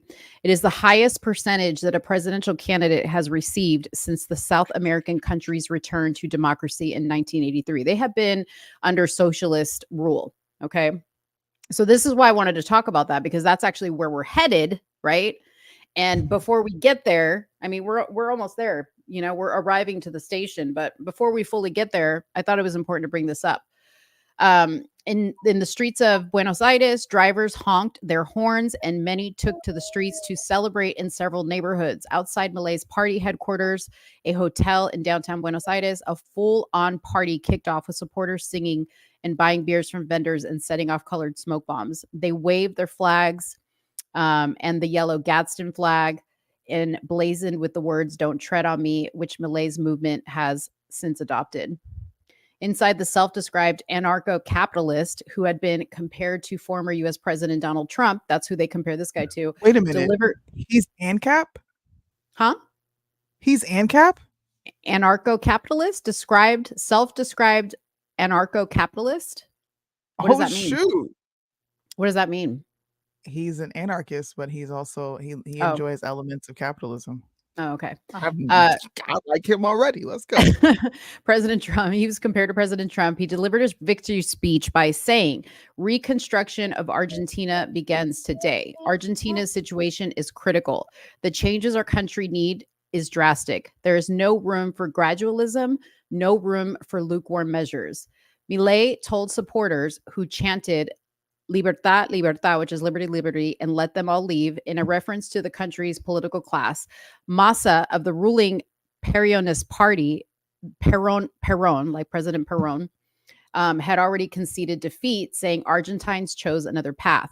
Starting tomorrow, guaranteeing the political, social, and economic functions is the responsibility of a new president. With Milei's victory, the country will take on an abrupt shift rightward, and a freshman lawmaker who got his start as a television star, talking head, blasting what he called the political caste, will assume the presidency. So he's a little bit like Donald Trump, that he came from television. He said, inflation has soared 140%. Argentina is actually 40% in poverty and has worsened while Massa has held his post. Milei has said he would slash the size of the government. He basically said he was letting everybody go. Okay. And I said, this is where Trump actually went wrong when he came into office, is he kept some people from previous administrations, Fauci being one of them. But I think what this guy is doing is what Trump should have done, is he should have gotten rid of everybody. He should have cleaned house. He said, we're going to slash the government, dollarize the economy, and eliminate the central bank as a way to tackle galloping inflation that he blames on the successive government printing money indiscriminately in order to fund public spending. He also espouses several conservative social policies, including an opposition to sex education in schools and abortion, which Argentina's Congress legalized in 2020. This is a triumph that is less due to Milei and his peculiarities and particularities, and more to the demand for change. What is being expressed at the polls is weariness, the fatigue, the protest vote of the majority of Argentines. Massa's campaign cautioned Argentines that his libertarian opponent planned to, this is what they were telling the people that this guy was going to do, that they were planning to eliminate key ministries and otherwise sharply curtail the state, would threaten public services, including health and education and welfare programs, which many rely on. That doesn't sound familiar. That's exactly what Biden's, people are telling everybody, that if Trump gets elected, what's going to happen. Massa also drew attention to his opponent's often aggressive rhetoric and openly questioned his mental acuity. Ahead of the first round, Milei sometimes carried a revving chainsaw. So this guy the guy who won, would be at rallies. Now, understand, people, this is a different country. This isn't the United States of America. So he would be in the streets with the people, like revving a chainsaw. So he'd be standing like on top of the cars and like, over there. And I was in Argentina for 2 weeks, actually, when they were protesting a change in presidency. We were actually there. We were on lockdown for 2 weeks because the city was going completely mad. They were breaking things. I mean, you want to talk about an insurrection. These people were tearing the city apart because they were so upset at the last person that they voted into office, which was a socialist. So they've been fighting this for a very long time. There were a lot of voters that weren't convinced to vote for Milei, who would vote null or blank. But come the day of the vote, they voted for Milei because they were all just pissed off. Andrea Roman, CEO of Brazil-based pollster Atlas Intel, said by phone, everyone talked about the fear of Milei winning. I think this was a fear of Massa winning and the economy continuing the way it is. So what I wanted to say that they are not reporting in any articles in America, and I know this because I have relatives in Argentina, and they were furiously texting my mom on WhatsApp during the election, this is the lengths that Massa, the socialist, was going to make sure that he got the vote, For months leading up to the primaries, they were giving away to the poor people of Argentina, who are 40% in poverty, mattresses and washing machines to secure the vote, On the day of the election, now keep in mind, in the primaries, they actually had voting machines. And in the primaries, they tried to finagle with the voting machines. So I don't know what happened, but they got rid of the voting machines and they brought back the paper ballots, right? The paper ballots, when you vote over there, it's not like ours where you have all your candidates on one ballot and you go and choose, right? And you go put it inside of a machine. What they do is they have each candidate, Massa, Milei, whoever else, has their own ballot, and you have to go and pick up the ballot for the candidate that you want to vote for. So they had guys there with boxes of tennis shoes, like brand name tennis shoes, like Nikes or whatever. And they would tell the people, if you grab the ballot for Massa, which was the socialist, we will give you one side of the shoe.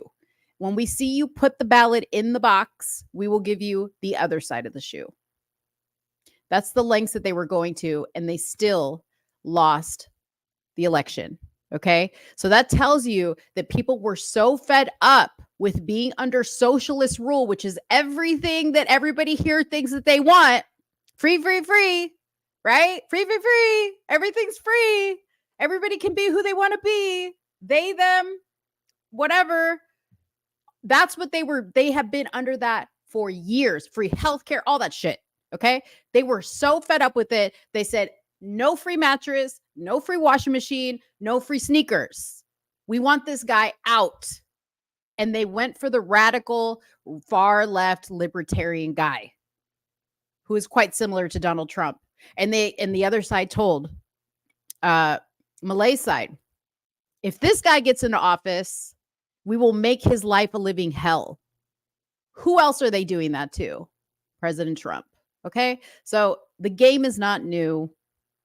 We're seeing it play out in Argentina. It's important that we pay attention to what's going on in Argentina, not because we should care what happens in other countries or pay for what happens in other countries, but because they have already been through the lesson that we severely need to learn. And that's all I'm going to say. I learned a lot. I didn't know anything about this. It's interesting. Yeah, very interesting. Propaganda didn't work this time. Yep. But that's because the people were fed up, like you said. Americans aren't fed up. They're still 71% of Democrats who say they approve of what Democrats, I'm sorry, not Americans, but Democrats. Yeah. 71% of Democrats approve of what Joe Biden is doing, according to that poll that we just went through. So if Americans wake up, then I believe we could do exactly what Argentina did. Oh, but I know we have to. Americans are they're in love with their favorite politician. That's it. Yeah. They make them feel good. I agree. Red Pill wants me to play the video of him firing everybody. First, I'm going to show you guys the video of the chainsaw. Okay. Well, I don't have the video, but here's the picture of him. This is him at one of the rallies holding the chainsaw. Saying the thing says La Casa tiene miedo, which means the cast is scared. Let's see if I can find the video of him firing everybody. I thought I saved it, but I guess I didn't.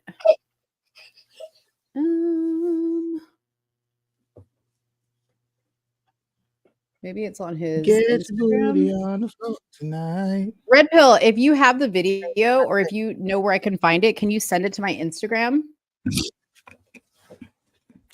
Make my day. Make my day.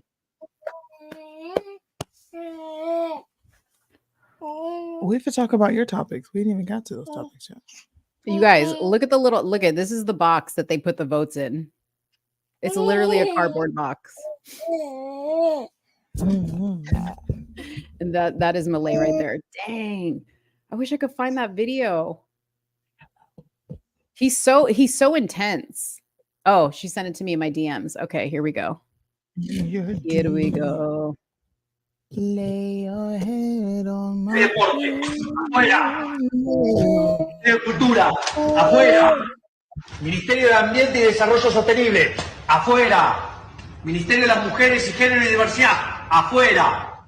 Ministerio de Obras Públicas. Afuera. Aunque te resistas. Ministerio de Ciencia y Tecnología e Innovación. Afuera. Ministerio de Trabajo, Empleo y Seguridad Social. Afuera. Ministerio de Educación. Adoctrinamiento. Afuera. Ministerio de Transporte. Afuera.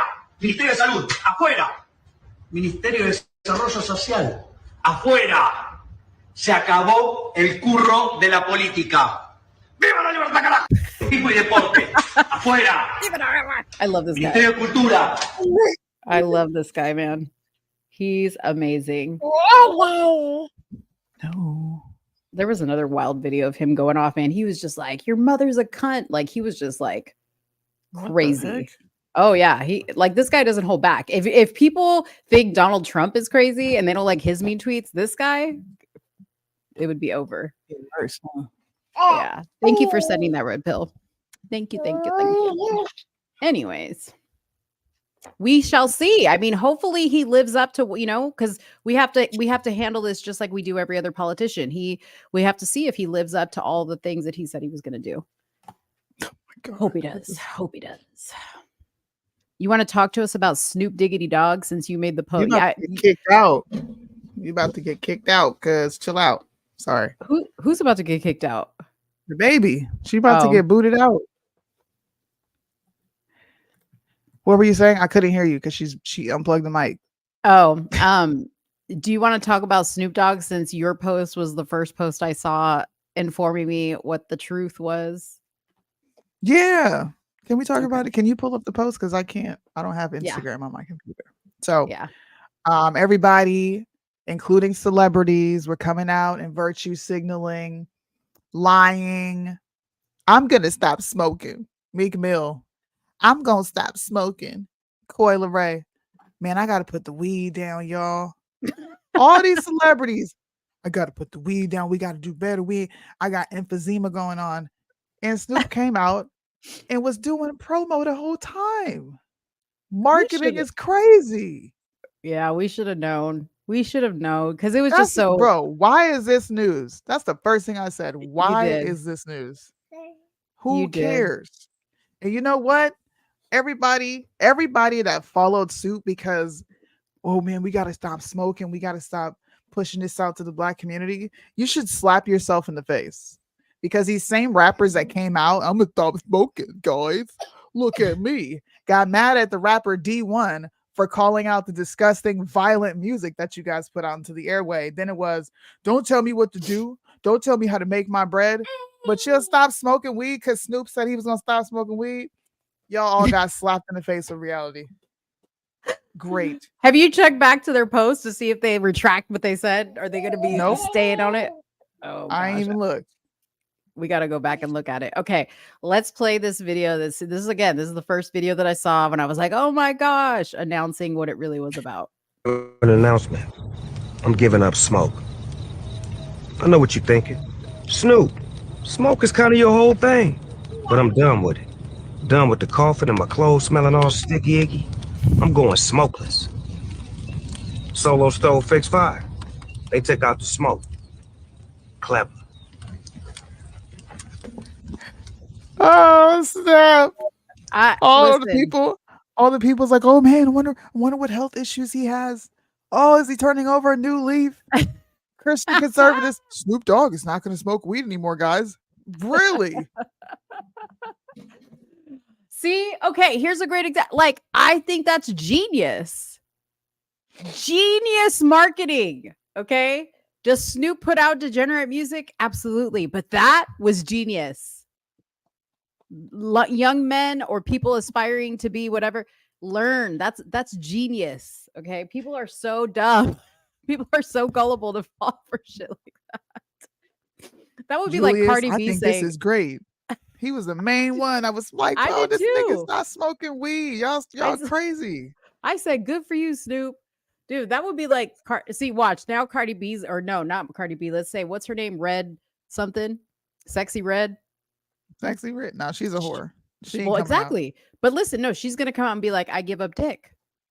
And then people are going to be like, you know what? I am too. Right. Oh, gosh. This was funny. I thought it was funny. As soon as I saw that, I love it. Like, you know what? I'm tired of being right. It's everything I love about Snoop, though. He is so funny. He is a funny guy. And he did that one. He got us. He got us. He got y'all. Yeah. Anyways. Okay. Sorry, go ahead. Trump's co-defendant, Harrison Floyd, will not be going back to jail. Did you guys hear that? No. You didn't hear that? What? Okay, tell me. What about Travion? She's still I don't know anything about her. I was just kind of looking through to see if we could find any updates to any stories that we covered. Okay. And this is the only one I could find. Okay.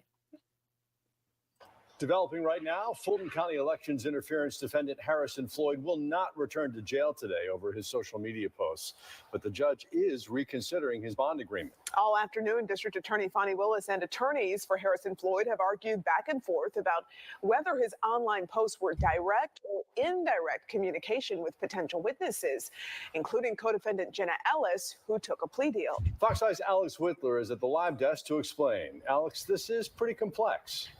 Did you hear what they just said? Wait, I must have missed it. You're laughing. I missed the funny part. We're still trying to figure out whether it was direct or indirect if he was talking to the other co-conspirators, including Jenna Ellis. Why y'all reading into this man's social media posts? Let the nigga post. Damn. Okay, now I'm really interested in this because, and I'm interested how Travion fits into this because, you know, Travion went there because Harrison told her to. But continue on. I want to hear what this says. Vanessa, great comment, by the way. Yeah, Russ, it is. Floyd has apparently escaped serving more jail time. You'll remember he's the only defendant to have spent time behind bars before trial. Superior Court Judge Scott McAfee said Harrison's posts with body camera elements of Fulton County Elections worker Ruby Freeman tagging Gabe Sterling with the Secretary of State's office and co-defendant Jenna Ellis were not threats, but they were examples of indirect communication with potential witnesses. Judge McAfee said that's a violation of his bond agreement. Now the judge is considering how to make that agreement more streamlined and explicit to prevent further indirect communication. DA Willis argued several points. Most directly, she said Mr. Floyd knew the kind of response he'd receive on social media when posting about these people. She evidenced replies implying Freeman should be Epsteined, a likely nod to Jeffrey Epstein's hanging death. The defense had a long list of arguments as well. They originally questioned whether the X or Twitter account in question was that of Mr. Floyd. Attorneys for the former Black Voices for Trump lead went on to say he did not direct message any witnesses and only tagged them, implying there were no true threats. This is like having your lyrics used against you in the court of law. I'm so confused. They're trying to figure out whether his Twitter messages and his Facebook messages that tag the other witnesses has any merit. They're trying to see if this directly, I can't remember how she worded it in the beginning because I don't want to twist the wording. But like prior, like what did they talk about? Like the prior to all this or after he made posts? That's what I'm confused about. I don't know that part. Don't know that part. I'll continue playing it. I think the public safety interest raised as a result of today's hearing indicate that his actions have a consequence. And because he's under the conditions of this bond order, the court has the ability to curtail and protect that interest. So ultimately, what I would be asking for is for a recommendation from the state, but I would also allow the defense to respond of exactly how they would propose adding or modifying these bond conditions. Now, I've been monitoring this right here from the live desk on my cell phone even, and I can tell you that the judge did appear to just come into the courtroom. Floyd's attorneys do want time to digest any changes to the bond language. Willis wants Floyd's signature and initial on each bullet point by the end of the day. Again, we are waiting for the attorneys to go ahead and come back into the courtroom. As soon as we get an update on this, we'll be sure to update you. I'm thoroughly confused. Our justice system is an effing joke. All right. It really is. So they're going back and forth. Okay, they're going back and forth with the attorneys on whether his posts were direct or indirect communication with potential witnesses. That's what this is all about. I don't understand how messages can do that. Which post? The one that said she's going to be Epstein? That is not clear. I don't know which post. Because I'm even trying to, all his accounts on social media are private. So I can't even see. I'm like, and I'm sure him and Jenna Ellis aren't friends. I don't know.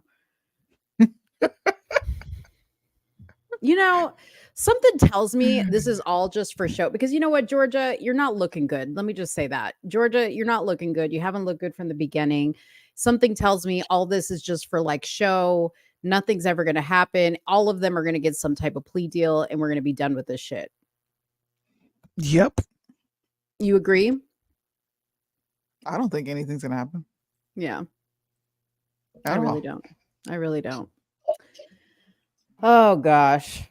Well, since we're in Georgia, even though this happened in Tampa.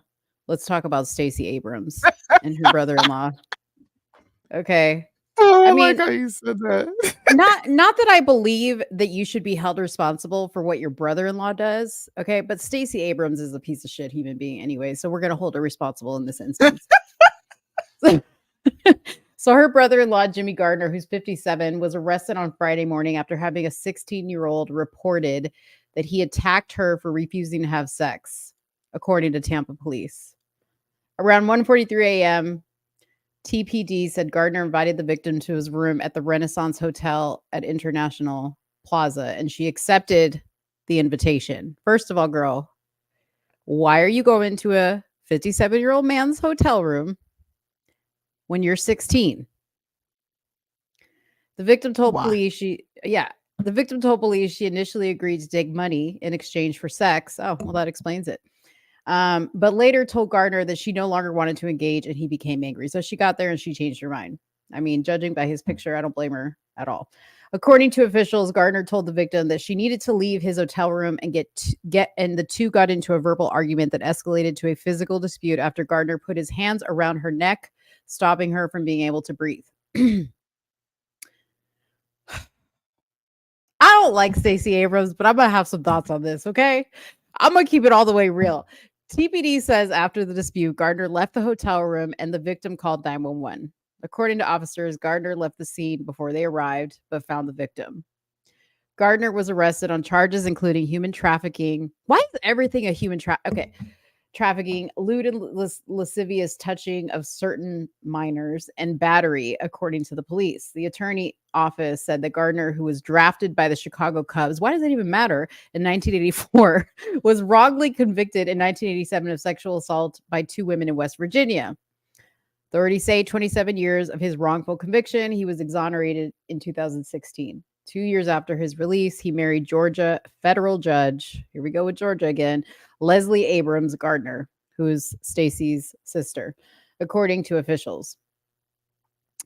Jimmy lives in Georgia and works as a motivational speaker and an emotional intelligence trainer for students and people who were formerly incarcerated. These are just labels. Yeah, everyone is entitled to the presumption of innocence. Of course they are, because it's the other side. Unless it's on the other side and then you're not. Our attorneys will prosecute the case as would any other offender who is alleged to have committed these crimes. We take everything very seriously. Jimmy Gardner is in jail in Hillsborough County with no bond. He's scheduled to see a judge on Saturday. Okay. So I don't like Stacey Abrams. Okay. Something in my gut tells me, though, he was set up only because he was in Tampa. So I kind of feel like. What's wrong with Tampa? Dang. Well, what's happening in Tampa? He's in Trump country. Okay. He's in Trump country. Oh, my gosh. And I kind of feel like they got word that Jimmy was over there in Tampa. And, maybe he's into this type of stuff. And so they found it as a great opportunity to maybe set this brother up. Not that he wouldn't have fallen for it in any other state that he was in, okay? Because he sounds like a piece of shit. But it just is funny to me. Like 16-year-old girl, she gets there and she changes her mind. Just happens to be Stacey Abrams' brother-in-law. Maybe. Georgia happens to be going after Trump. I mean, it's just... Mo, you be connecting dots that I didn't even know could be connected. I'm just saying, it's just my gut. It's just my gut. And I mean, it's my gut. I'm not saying this guy's not a piece of shit and he wouldn't have done this anyways, but I'm just saying, I think it was very, very convenient. It was a convenient time to get his name plastered all over as a sex trafficker in both Tampa news and Georgia news, world news. This is gonna really screw Stacey Abrams and her efforts to fight for women's rights. Oh. Yeah, that's true. The sex workers, how Kamala, we need to make sex work legal. Okay. Let's make it legal.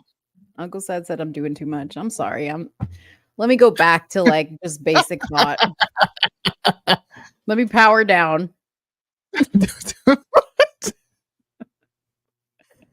Oh gosh. Oh gosh. I don't know. Well, you want to know who else is doing too much since we got Uncle Sed here in the building watching? Who?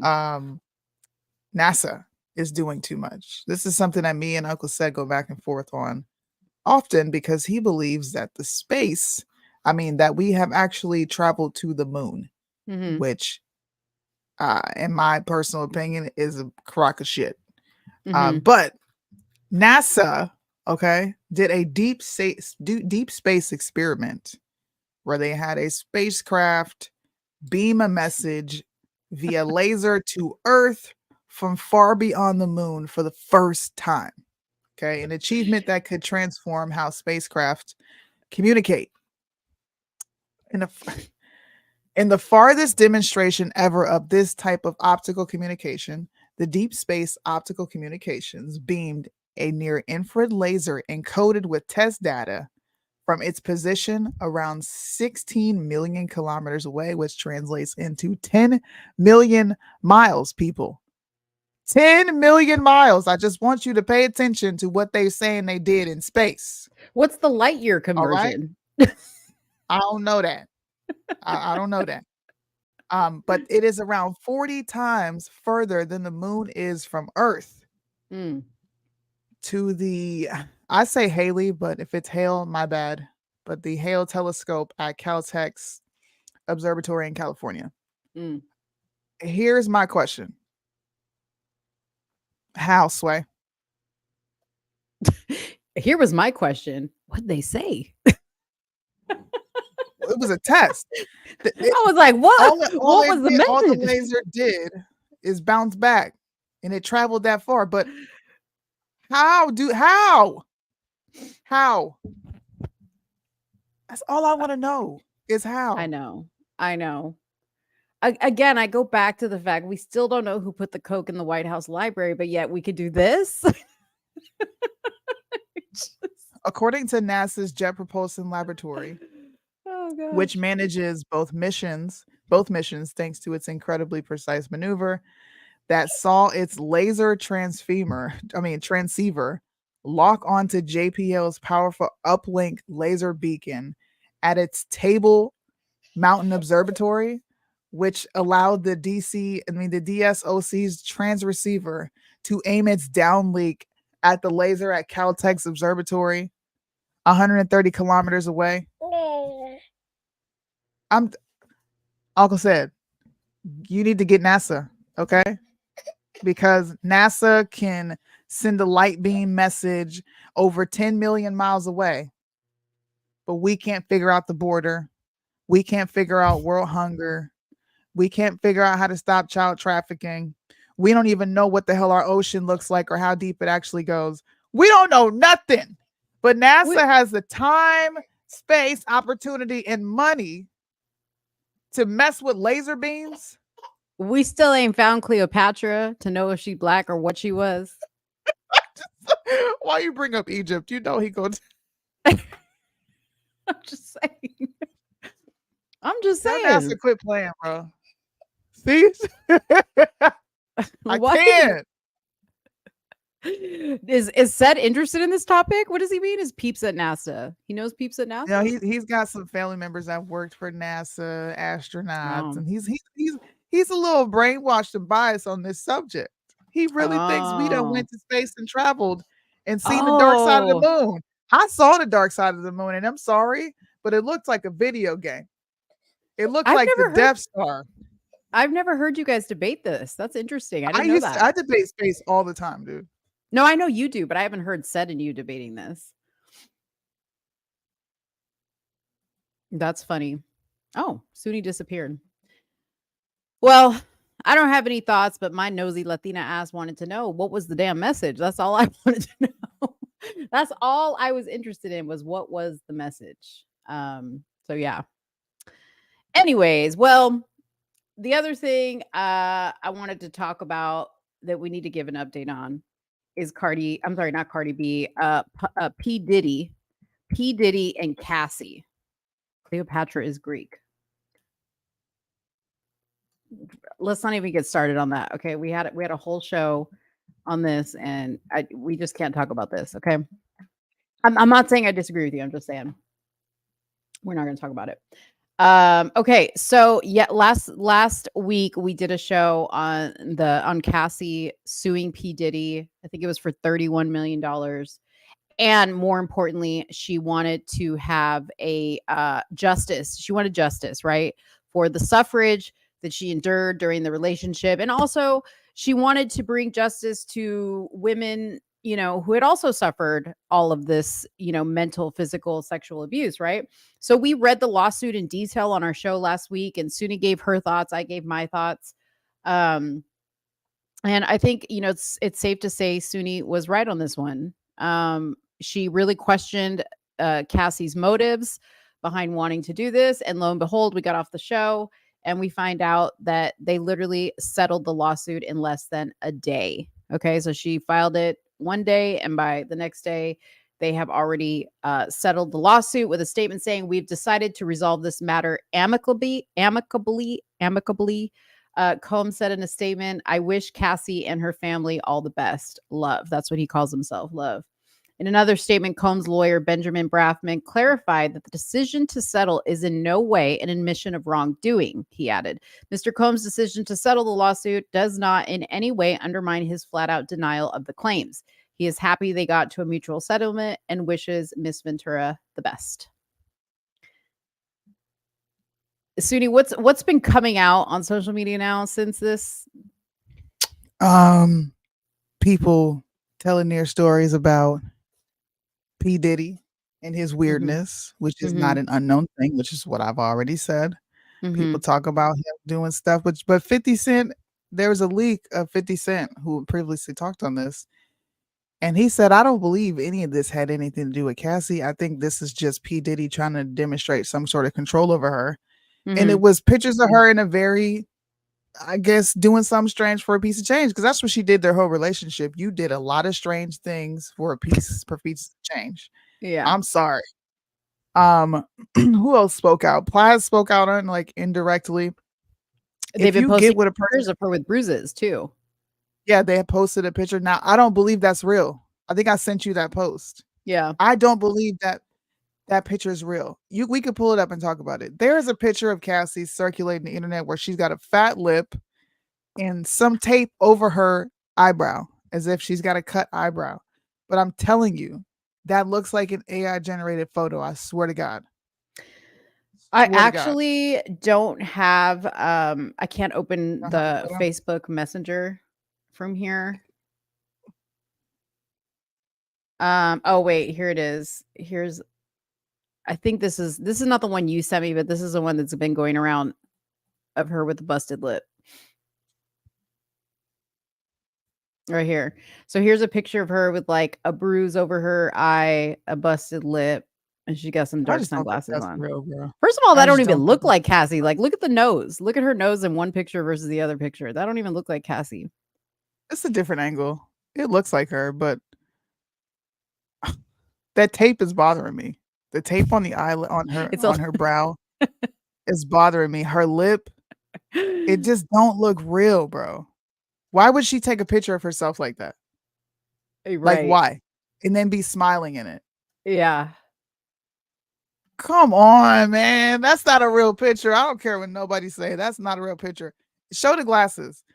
And then she posted this on social media. She posted this? They found pictures of her old social media where she has a lot of this stuff posted. Allegedly. This is how they're coming up with these pictures. You know what's funny that I'm noticing is I thought he made her wear white nail polish so he could see her hands against the dark black men's skin. And right here, she's got red nail polish on. That's interesting.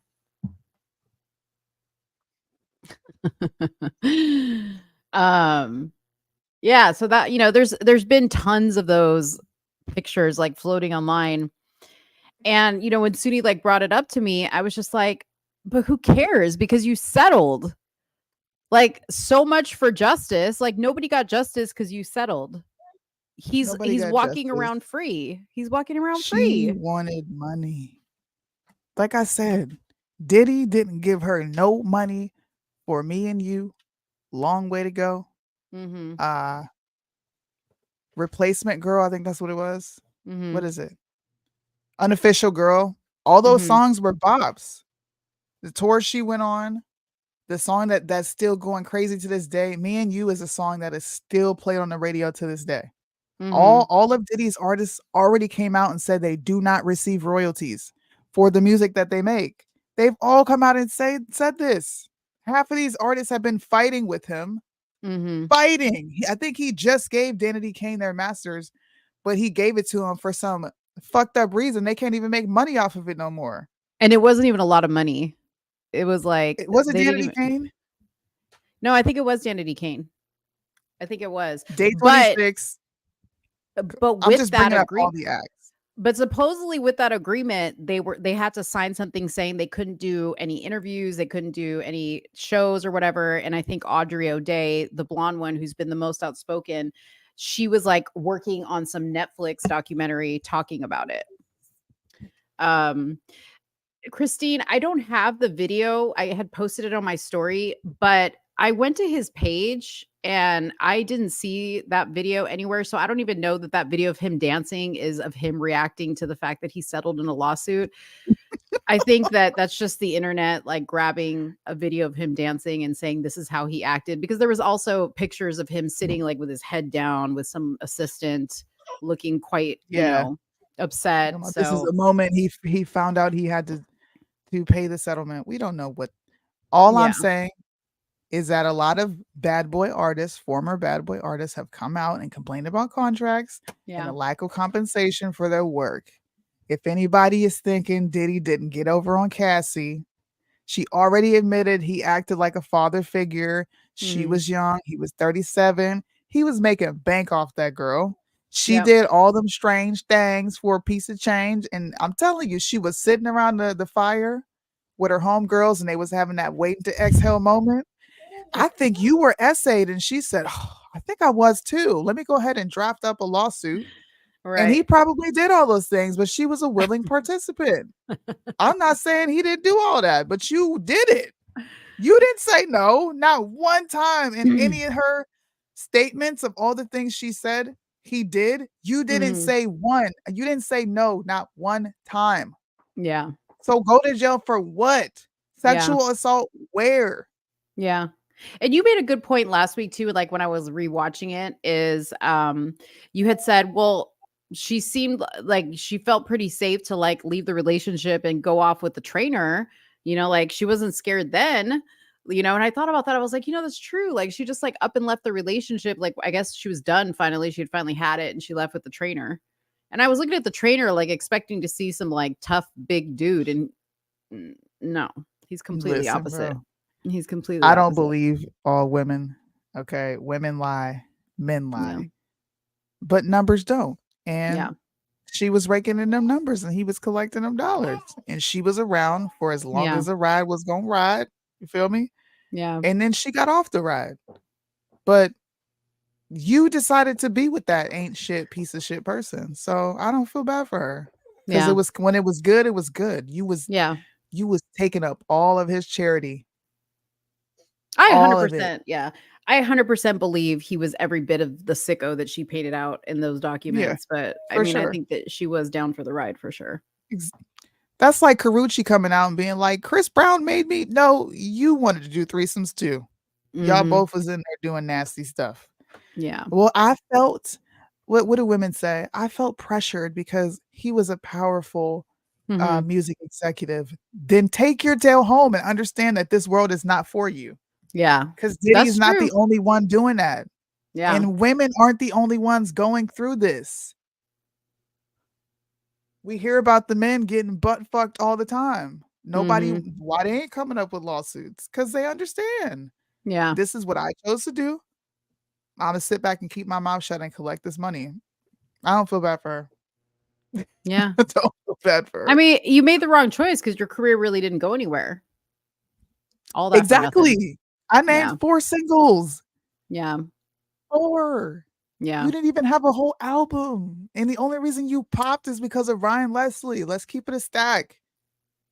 Who's that? That's like Missy and Aaliyah. He's a fire producer. He was Oh, with Bad okay. Boy for a minute too. And then he disappeared. Go look into Ryan Leslie if y'all don't know who he is. He disappeared like off the face of the earth? He's still around. Oh, okay. But when I say he made fire music, Grammy nominated, and he's worked Uh-huh. with so many artists, all of a sudden you just go off into the sunset and don't nobody hear nothing from you, and you and Cassie got a weird relationship now. Come on, bro. Yeah. Come on. Next Selection. Look up Next Selection and Bad Boy. Oh, it's what Those she says two. in her That's song Next that's who Selection. she was signed to. She was. Come on, bro. I'm calling cap on all this. Okay. Where's Bentley, Mr. Fonz Bentley? Where you at? Right, the where's guy that held Ryan the Westbrook? umbrella. Where The y'all guy that at? held it. And you know who else didn't speak out when all this was going on? The choreographer. Who was the girl on Making of the Oh, Band? Lorianne. Lorianne. She was real silent too. She's in Diddy's pocket. But true, Farnsworth. What happened to him? We need to find him. Operation Find Farnsworth for sure. Look at all the people who used to work with. Like that. Diddy's weird, but she was along for the ride, bro. I don't care. I don't care. We really need to. We You need don't to get to demand cry to right know where now. he's at. Listen. When you mention him, the umbrella dude, now Yeah. I'm really vested in finding him because that one is sus. Oh man. All right, let's talk about California. You people in California. California. Speaking of P. Diddy, killed Tupac, California. Most very famous song. Okay, so a new law in California requires K through 12 schools to add media literacy to curriculum for English, language, arts, science, math, and history, social studies. Among the lesson will be recognizing fake news. You know what, Mo? What? I'm not against this. You're not against this. Okay. Well, let me keep reading. Let's see. Okay. Pushing back against the surge of misinformation online, California will now require all K through 12 students to learn media literacy skills such as recognizing fake news and thinking critically about what they encounter on the internet. Governor Gavin Newsom last month signed Assembly Bill 873, which requires the state to add media literacy to curriculum frameworks for the subjects that I mentioned above, rolling out gradually beginning next year. Instead of standalone class, the topic will be woven into existing classes, the ones that I mentioned. Okay, so it's going to be woven into English, language arts, science, math, history, social studies. Okay. I've seen the impact that misinformation has had on the world, how it affects the way people vote, whether they accept the outcome of elections, try to overthrow our democracy, said the bill's sponsor, Assemblymember Mark Berman, a Democrat from Menlo Park. This is about making sure young people have the skills they need to navigate the landscape. The new law comes amid rising public distrust in the media, especially among young people. Okay. Before Soonie weighs in on her opinion, I want to play a video from Kathy Hochul, who is the New York City governor. I cannot stand that woman. She's also putting something similar together for New York. Today, I'm directing the Director of Division of Homeland Security and Emergency Services to develop media literacy tools for K through 12 in our public schools. This will teach students and even teachers to help understand how to spot conspiracy theories and misinformation, disinformation, and online hate. Start talking about what we're seeing out there. Give the teachers the tools they need to help these conversations in school. And by teaching younger New Yorkers about how to discern between digital fact and digital fiction, we can better inoculate them from hatred and the spread of it, and help prepare them for a very fast-moving and often confusing world. So there you go. You think it's a good? Guys. You think it's a good idea? Seriously? Wanna know why? Why is that? Because they're gonna attach anti-Semitism to it. Oh, yeah. Go for it. Tell people what they can and cannot say. Tell people what's harmful and what's not harmful to them, and watch a revolt happen. Go for it. And also, go ahead and create this curriculum so that people on the right can become teachers in these schools as well and disrupt false news and misinformation. But the Play problem offense. is they're not going to give those jobs to teachers who don't play along. Now, if I was a teacher who had a plan to not play along, I would go into the interview with, some pink or blue hair, talking about they, them pronouns, and pretend to be with the other side and do what the other side does and take control of the classroom when you get in there and say, P.S., this is a bunch of bullshit. This is not true. I think this is extremely scary. Okay, because this is something that they would do at a college level. Now they're taking it to K through 12. This is crazy to me. Because who's going to be teaching these courses? And why does it need to be woven into every single subject? That is insane. Sorry, she's screaming. That's okay. Damn, She can't have her way. Yeah, I mean, this is getting out of control. And like I said, this is already an existing law in California, guys. This is already an existing law in California. It's already done. So if you have children in K through 12 California schools, I would suggest you get them out and start homeschooling them immediately. Because this is the type of garbage. Next year, they're going to start putting this into your kids' curriculum. This is super duper scary to me. Not cool at all. Not cool at all.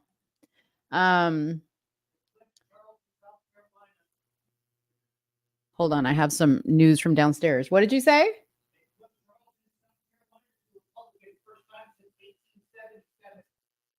What do you mean they flipped it? Did they have an election today?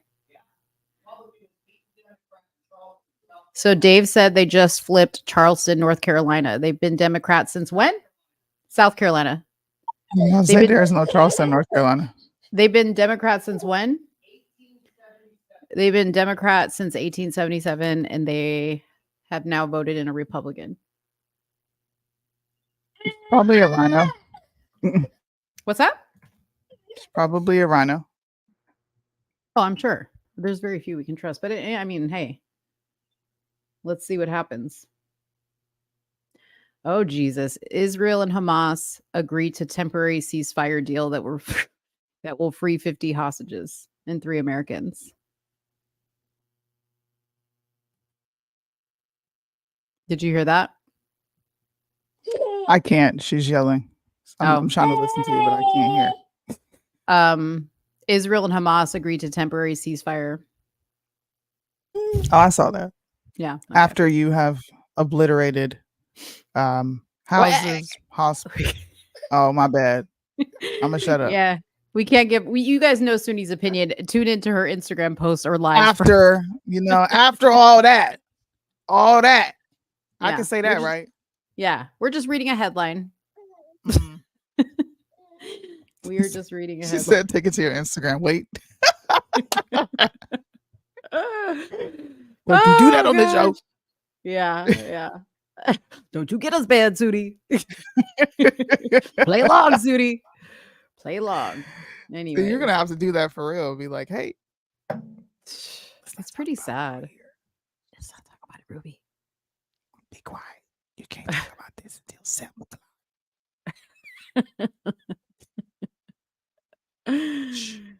Oh gosh.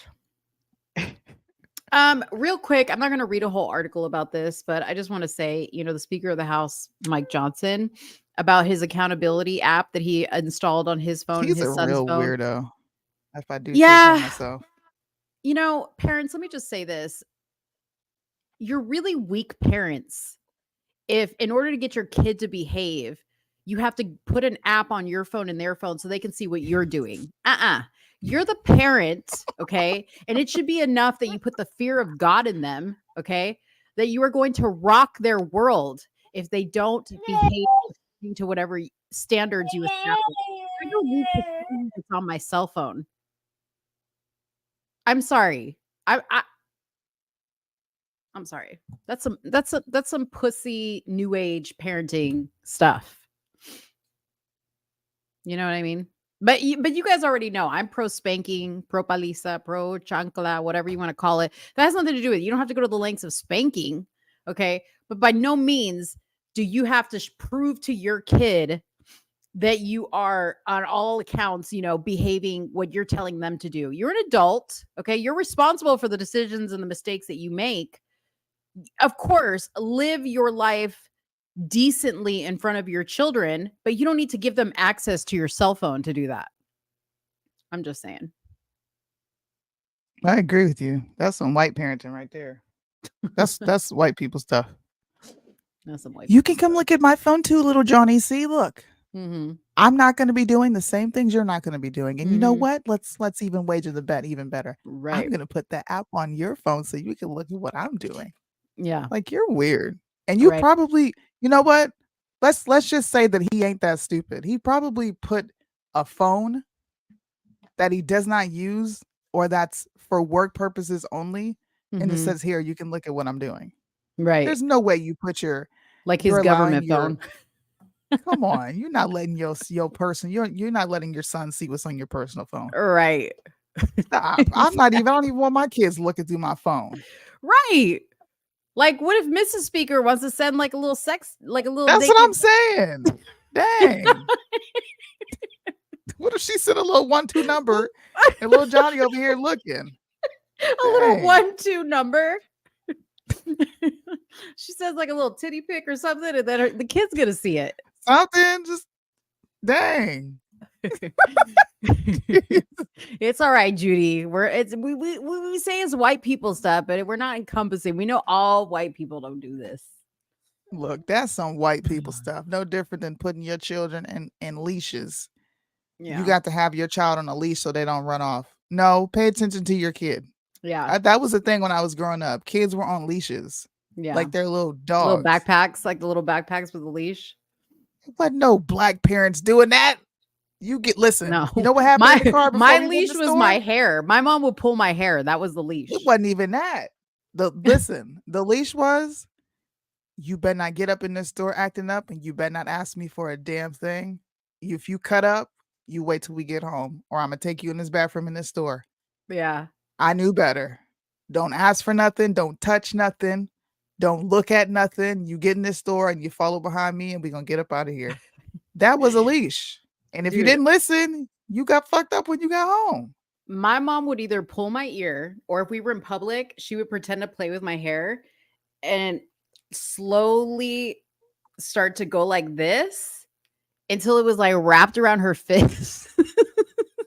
And then I would like feel her like pulling, and I was like, oh shit. Yeah. Or dude, she would pinch like the side of my neck. Oh man, my mom used to pinch the side of my neck. That was the worst. Your mom ever gave you a frog? What is that? I don't know. Maybe she didn't call it a frog.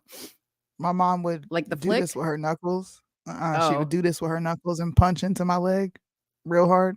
Oh no. Bro, No. you talk about hurt? She would do that real hard. Like, damn, bro, what you doing? Yeah. Because I would be in church. We be in church playing around. Or I would Yeah. get pinched. Yeah, what is it called? A spider? Mm. Where they grab your skin and Yeah, turn they it, grab your skin. and your Yep. skin breaks. That's what my mom would do, That's like abuse, here bro. on my neck. Parents were abusive back in the day. Yeah. Isn't Let me that do that to crazy my that kid. they, The they first used thing to that do they that gonna to us say in is, church? why you pinch me? That's the first thing my kids are gonna say. Like, why would you do that? Yeah. Dude, How would if I we explain that? if we were in church and she had to do that to me and I made a peep, okay, I would get in trouble for making a peep. And I'm like, dang, it hurt. Like if I started like, and she'd be like, ah, she'd like go in harder. Shut up.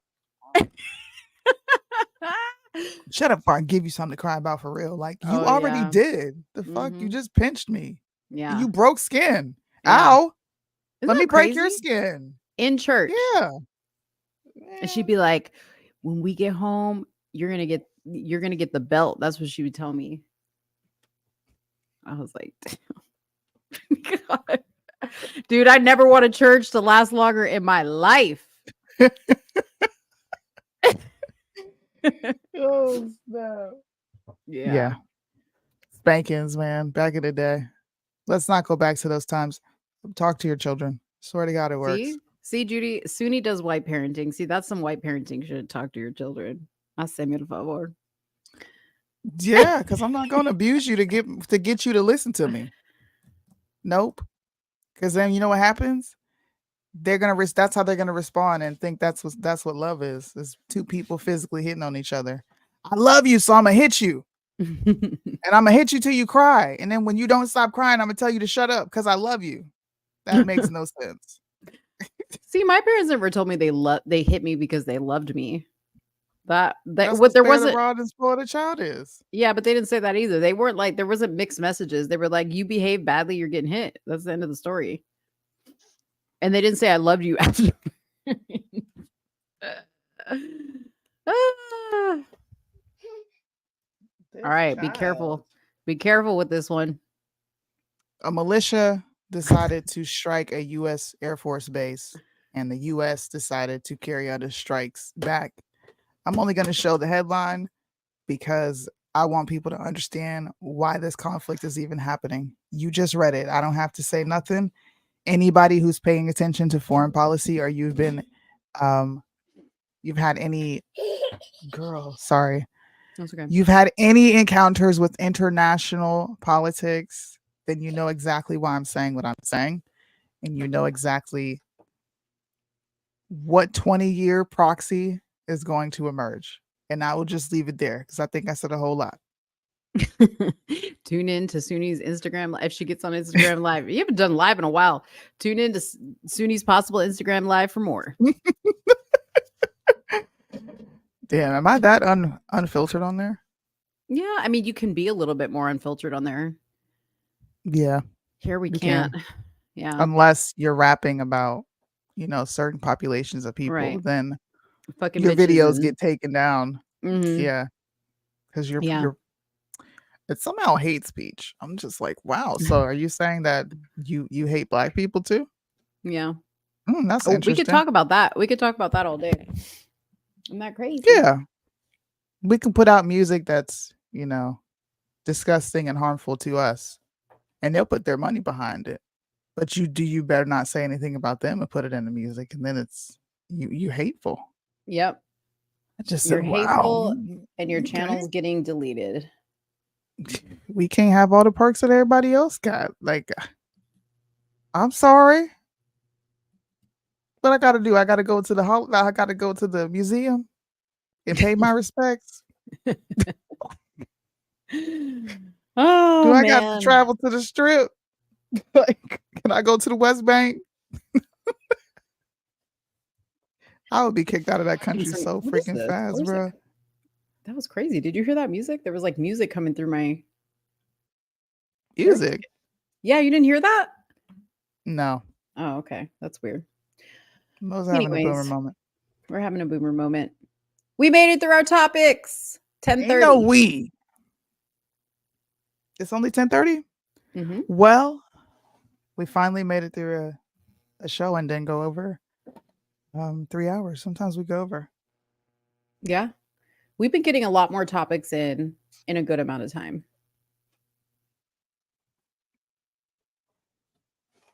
If y'all could see what this kid is doing, I really don't understand. What is she doing? She is leaning. So she tried to get this, which is why she lost it in the beginning. Because I said, no, you can't have that. And she just fell out. All right. Fell out, had a full blown meltdown. Mm-hmm. So I gave her food. She don't want that. She threw that down. Okay, you want your bottle? She threw that down. She don't want to sit on my lap. She wants to crawl in this room and grab wires. And I'm sorry, but you can't do it. So now she's hanging over the side of her car seat. Well, why can't she have grasping at the floor? Why can't she have the pizza crust? Because this is not my child, and I'm not going to be responsible for anyone's child choking. Sorry. Oh, I well, just can't. watch her. Nope, ain't gonna happen. If her parents want to give her pizza crust, then they can go ahead and give her pizza crust. Man. Nope. Whose Pizza baby crust. is it? It Pizza ain't my crust. baby. Just understand that. I didn't have no more children. I will not be having any kids. The baby making machine is shut down. It was shut down almost 9 years ago. Ain't coming back. and she's not using plastics to keep the baby or keep a pregnancy from happening. Because if you didn't listen to the beginning of our show, you should. Okay. Why are you bringing that up again? Because it was an incredibly interesting story that Soonie started out with. Let's just say it involved butt plugs, anal beads, two-sided vibrators, and external vibrators. Anyways, if you missed the beginning of the show, Christ, oh damn it, your thing is Christ is King. I don't think that. Oh geez, I don't think that that's probably what you wanted to hear. But anyways, let's just keep it real. This is a show for everybody, and that was the first topic. It was a topic, but there's way more context to it. You just have to go watch it. Please go watch it. It was a serious Go topic. watch it and then spread the message, because it's a very great message for health as far as I'm concerned, especially for Black folks. Y'all are more prone to diabetes, so don't be doing nothing extra. Black women, I know y'all want to purchase all these toys and these plastic things with the latex and stuff on it. Please don't do it. Put it down. They'll probably Because make a the pill or a particles- vaccine to counteract it. Oh my gosh. I'm gonna do a video on that and see what people say. It's You gonna piss should. off a lot of women. Take a poll. Say, are you throwing away your toys? Throw it after away. reading? Get rid of it. Yeah. I'm gonna look up what self-pleasure does to the brain. I think it does. I think it does. I think it has a negative effect, and I think it desensitizes you to actual intimacy. That's what I think. I think it's instant gratification. It's like you have porn in your brain without watching porn to even achieve that by yourself. But what if you're thinking about the person you're with? I guess that's different. But even then, Yeah. See, I think there are probably like some situations where it would be different.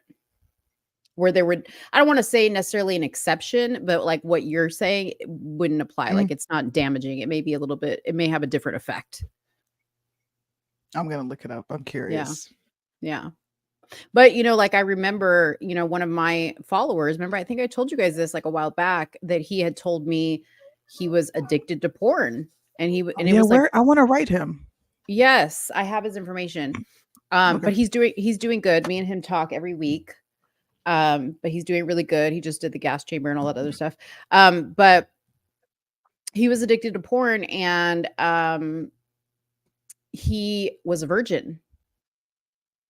So, like in his situation, yeah, that might be pretty damaging, so, and he was trying to work through it, which is amazing. Anyways.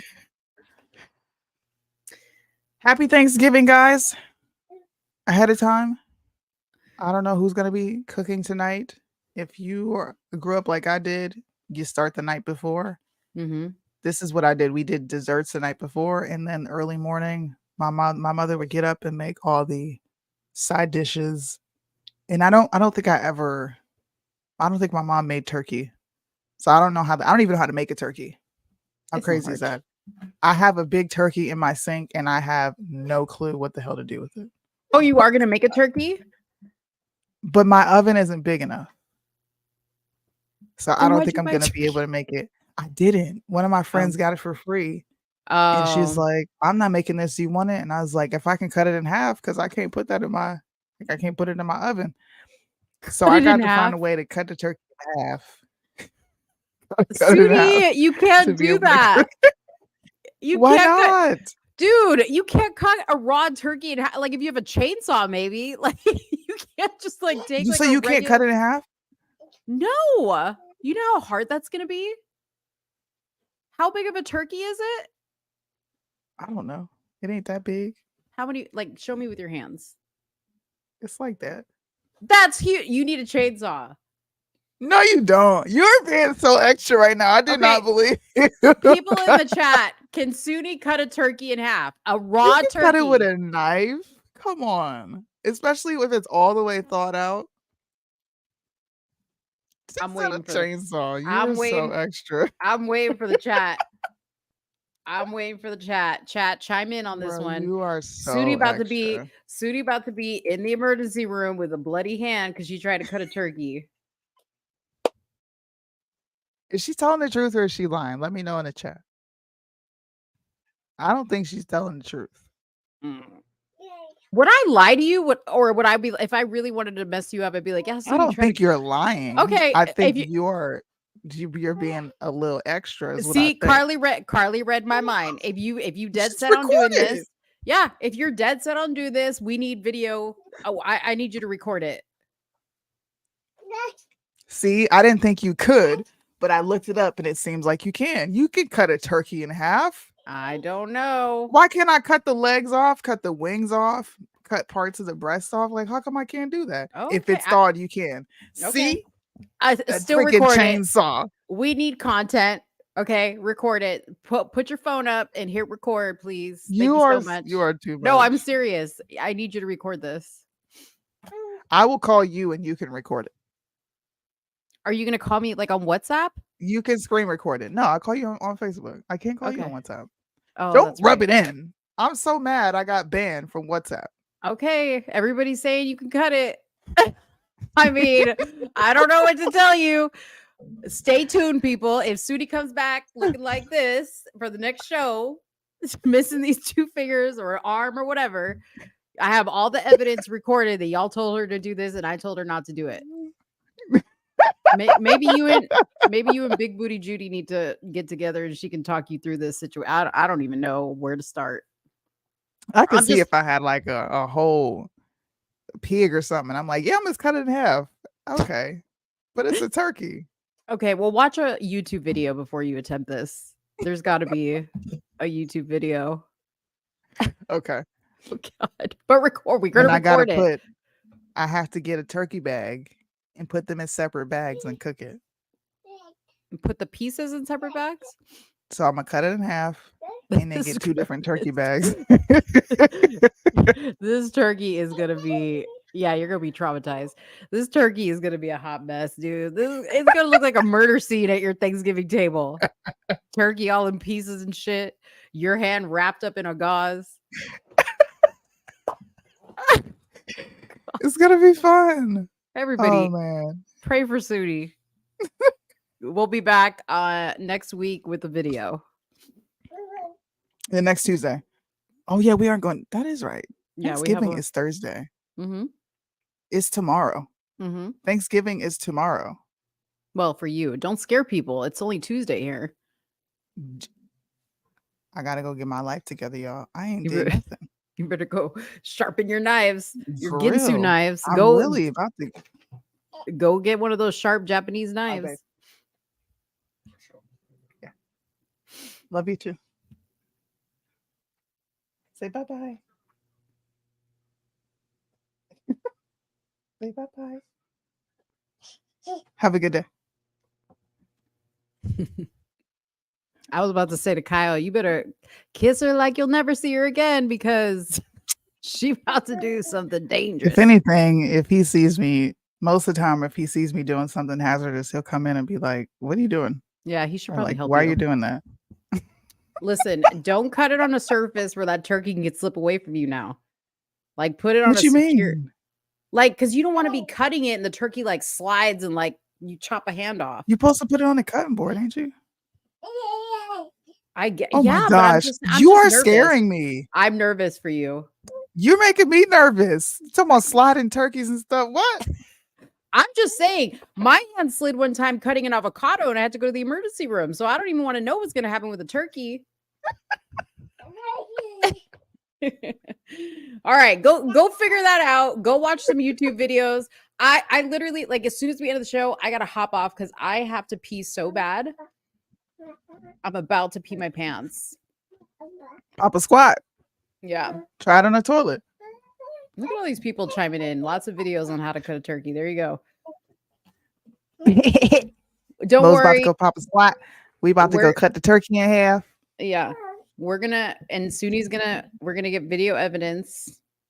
And then next week, tune in. Bye, bye-bye. Emery. Say bye. bye-bye. Bye-bye. Say bye-bye. Yeah. Oh, forget it. She don't want to say bye. I love her. She's so Wait, cute. say bye-bye. Bye-bye. Happy Thanksgiving, everybody. Have a great one. Thanksgiving, y'all. Bye-bye. Put your trees up right after Thanksgiving, guys. Right Yes. after. Put your trees up. Mm-hmm. They say the song's so offensive, but only if you get offended. I can't offend you without your permission, and you don't even have to listen. They say the song's so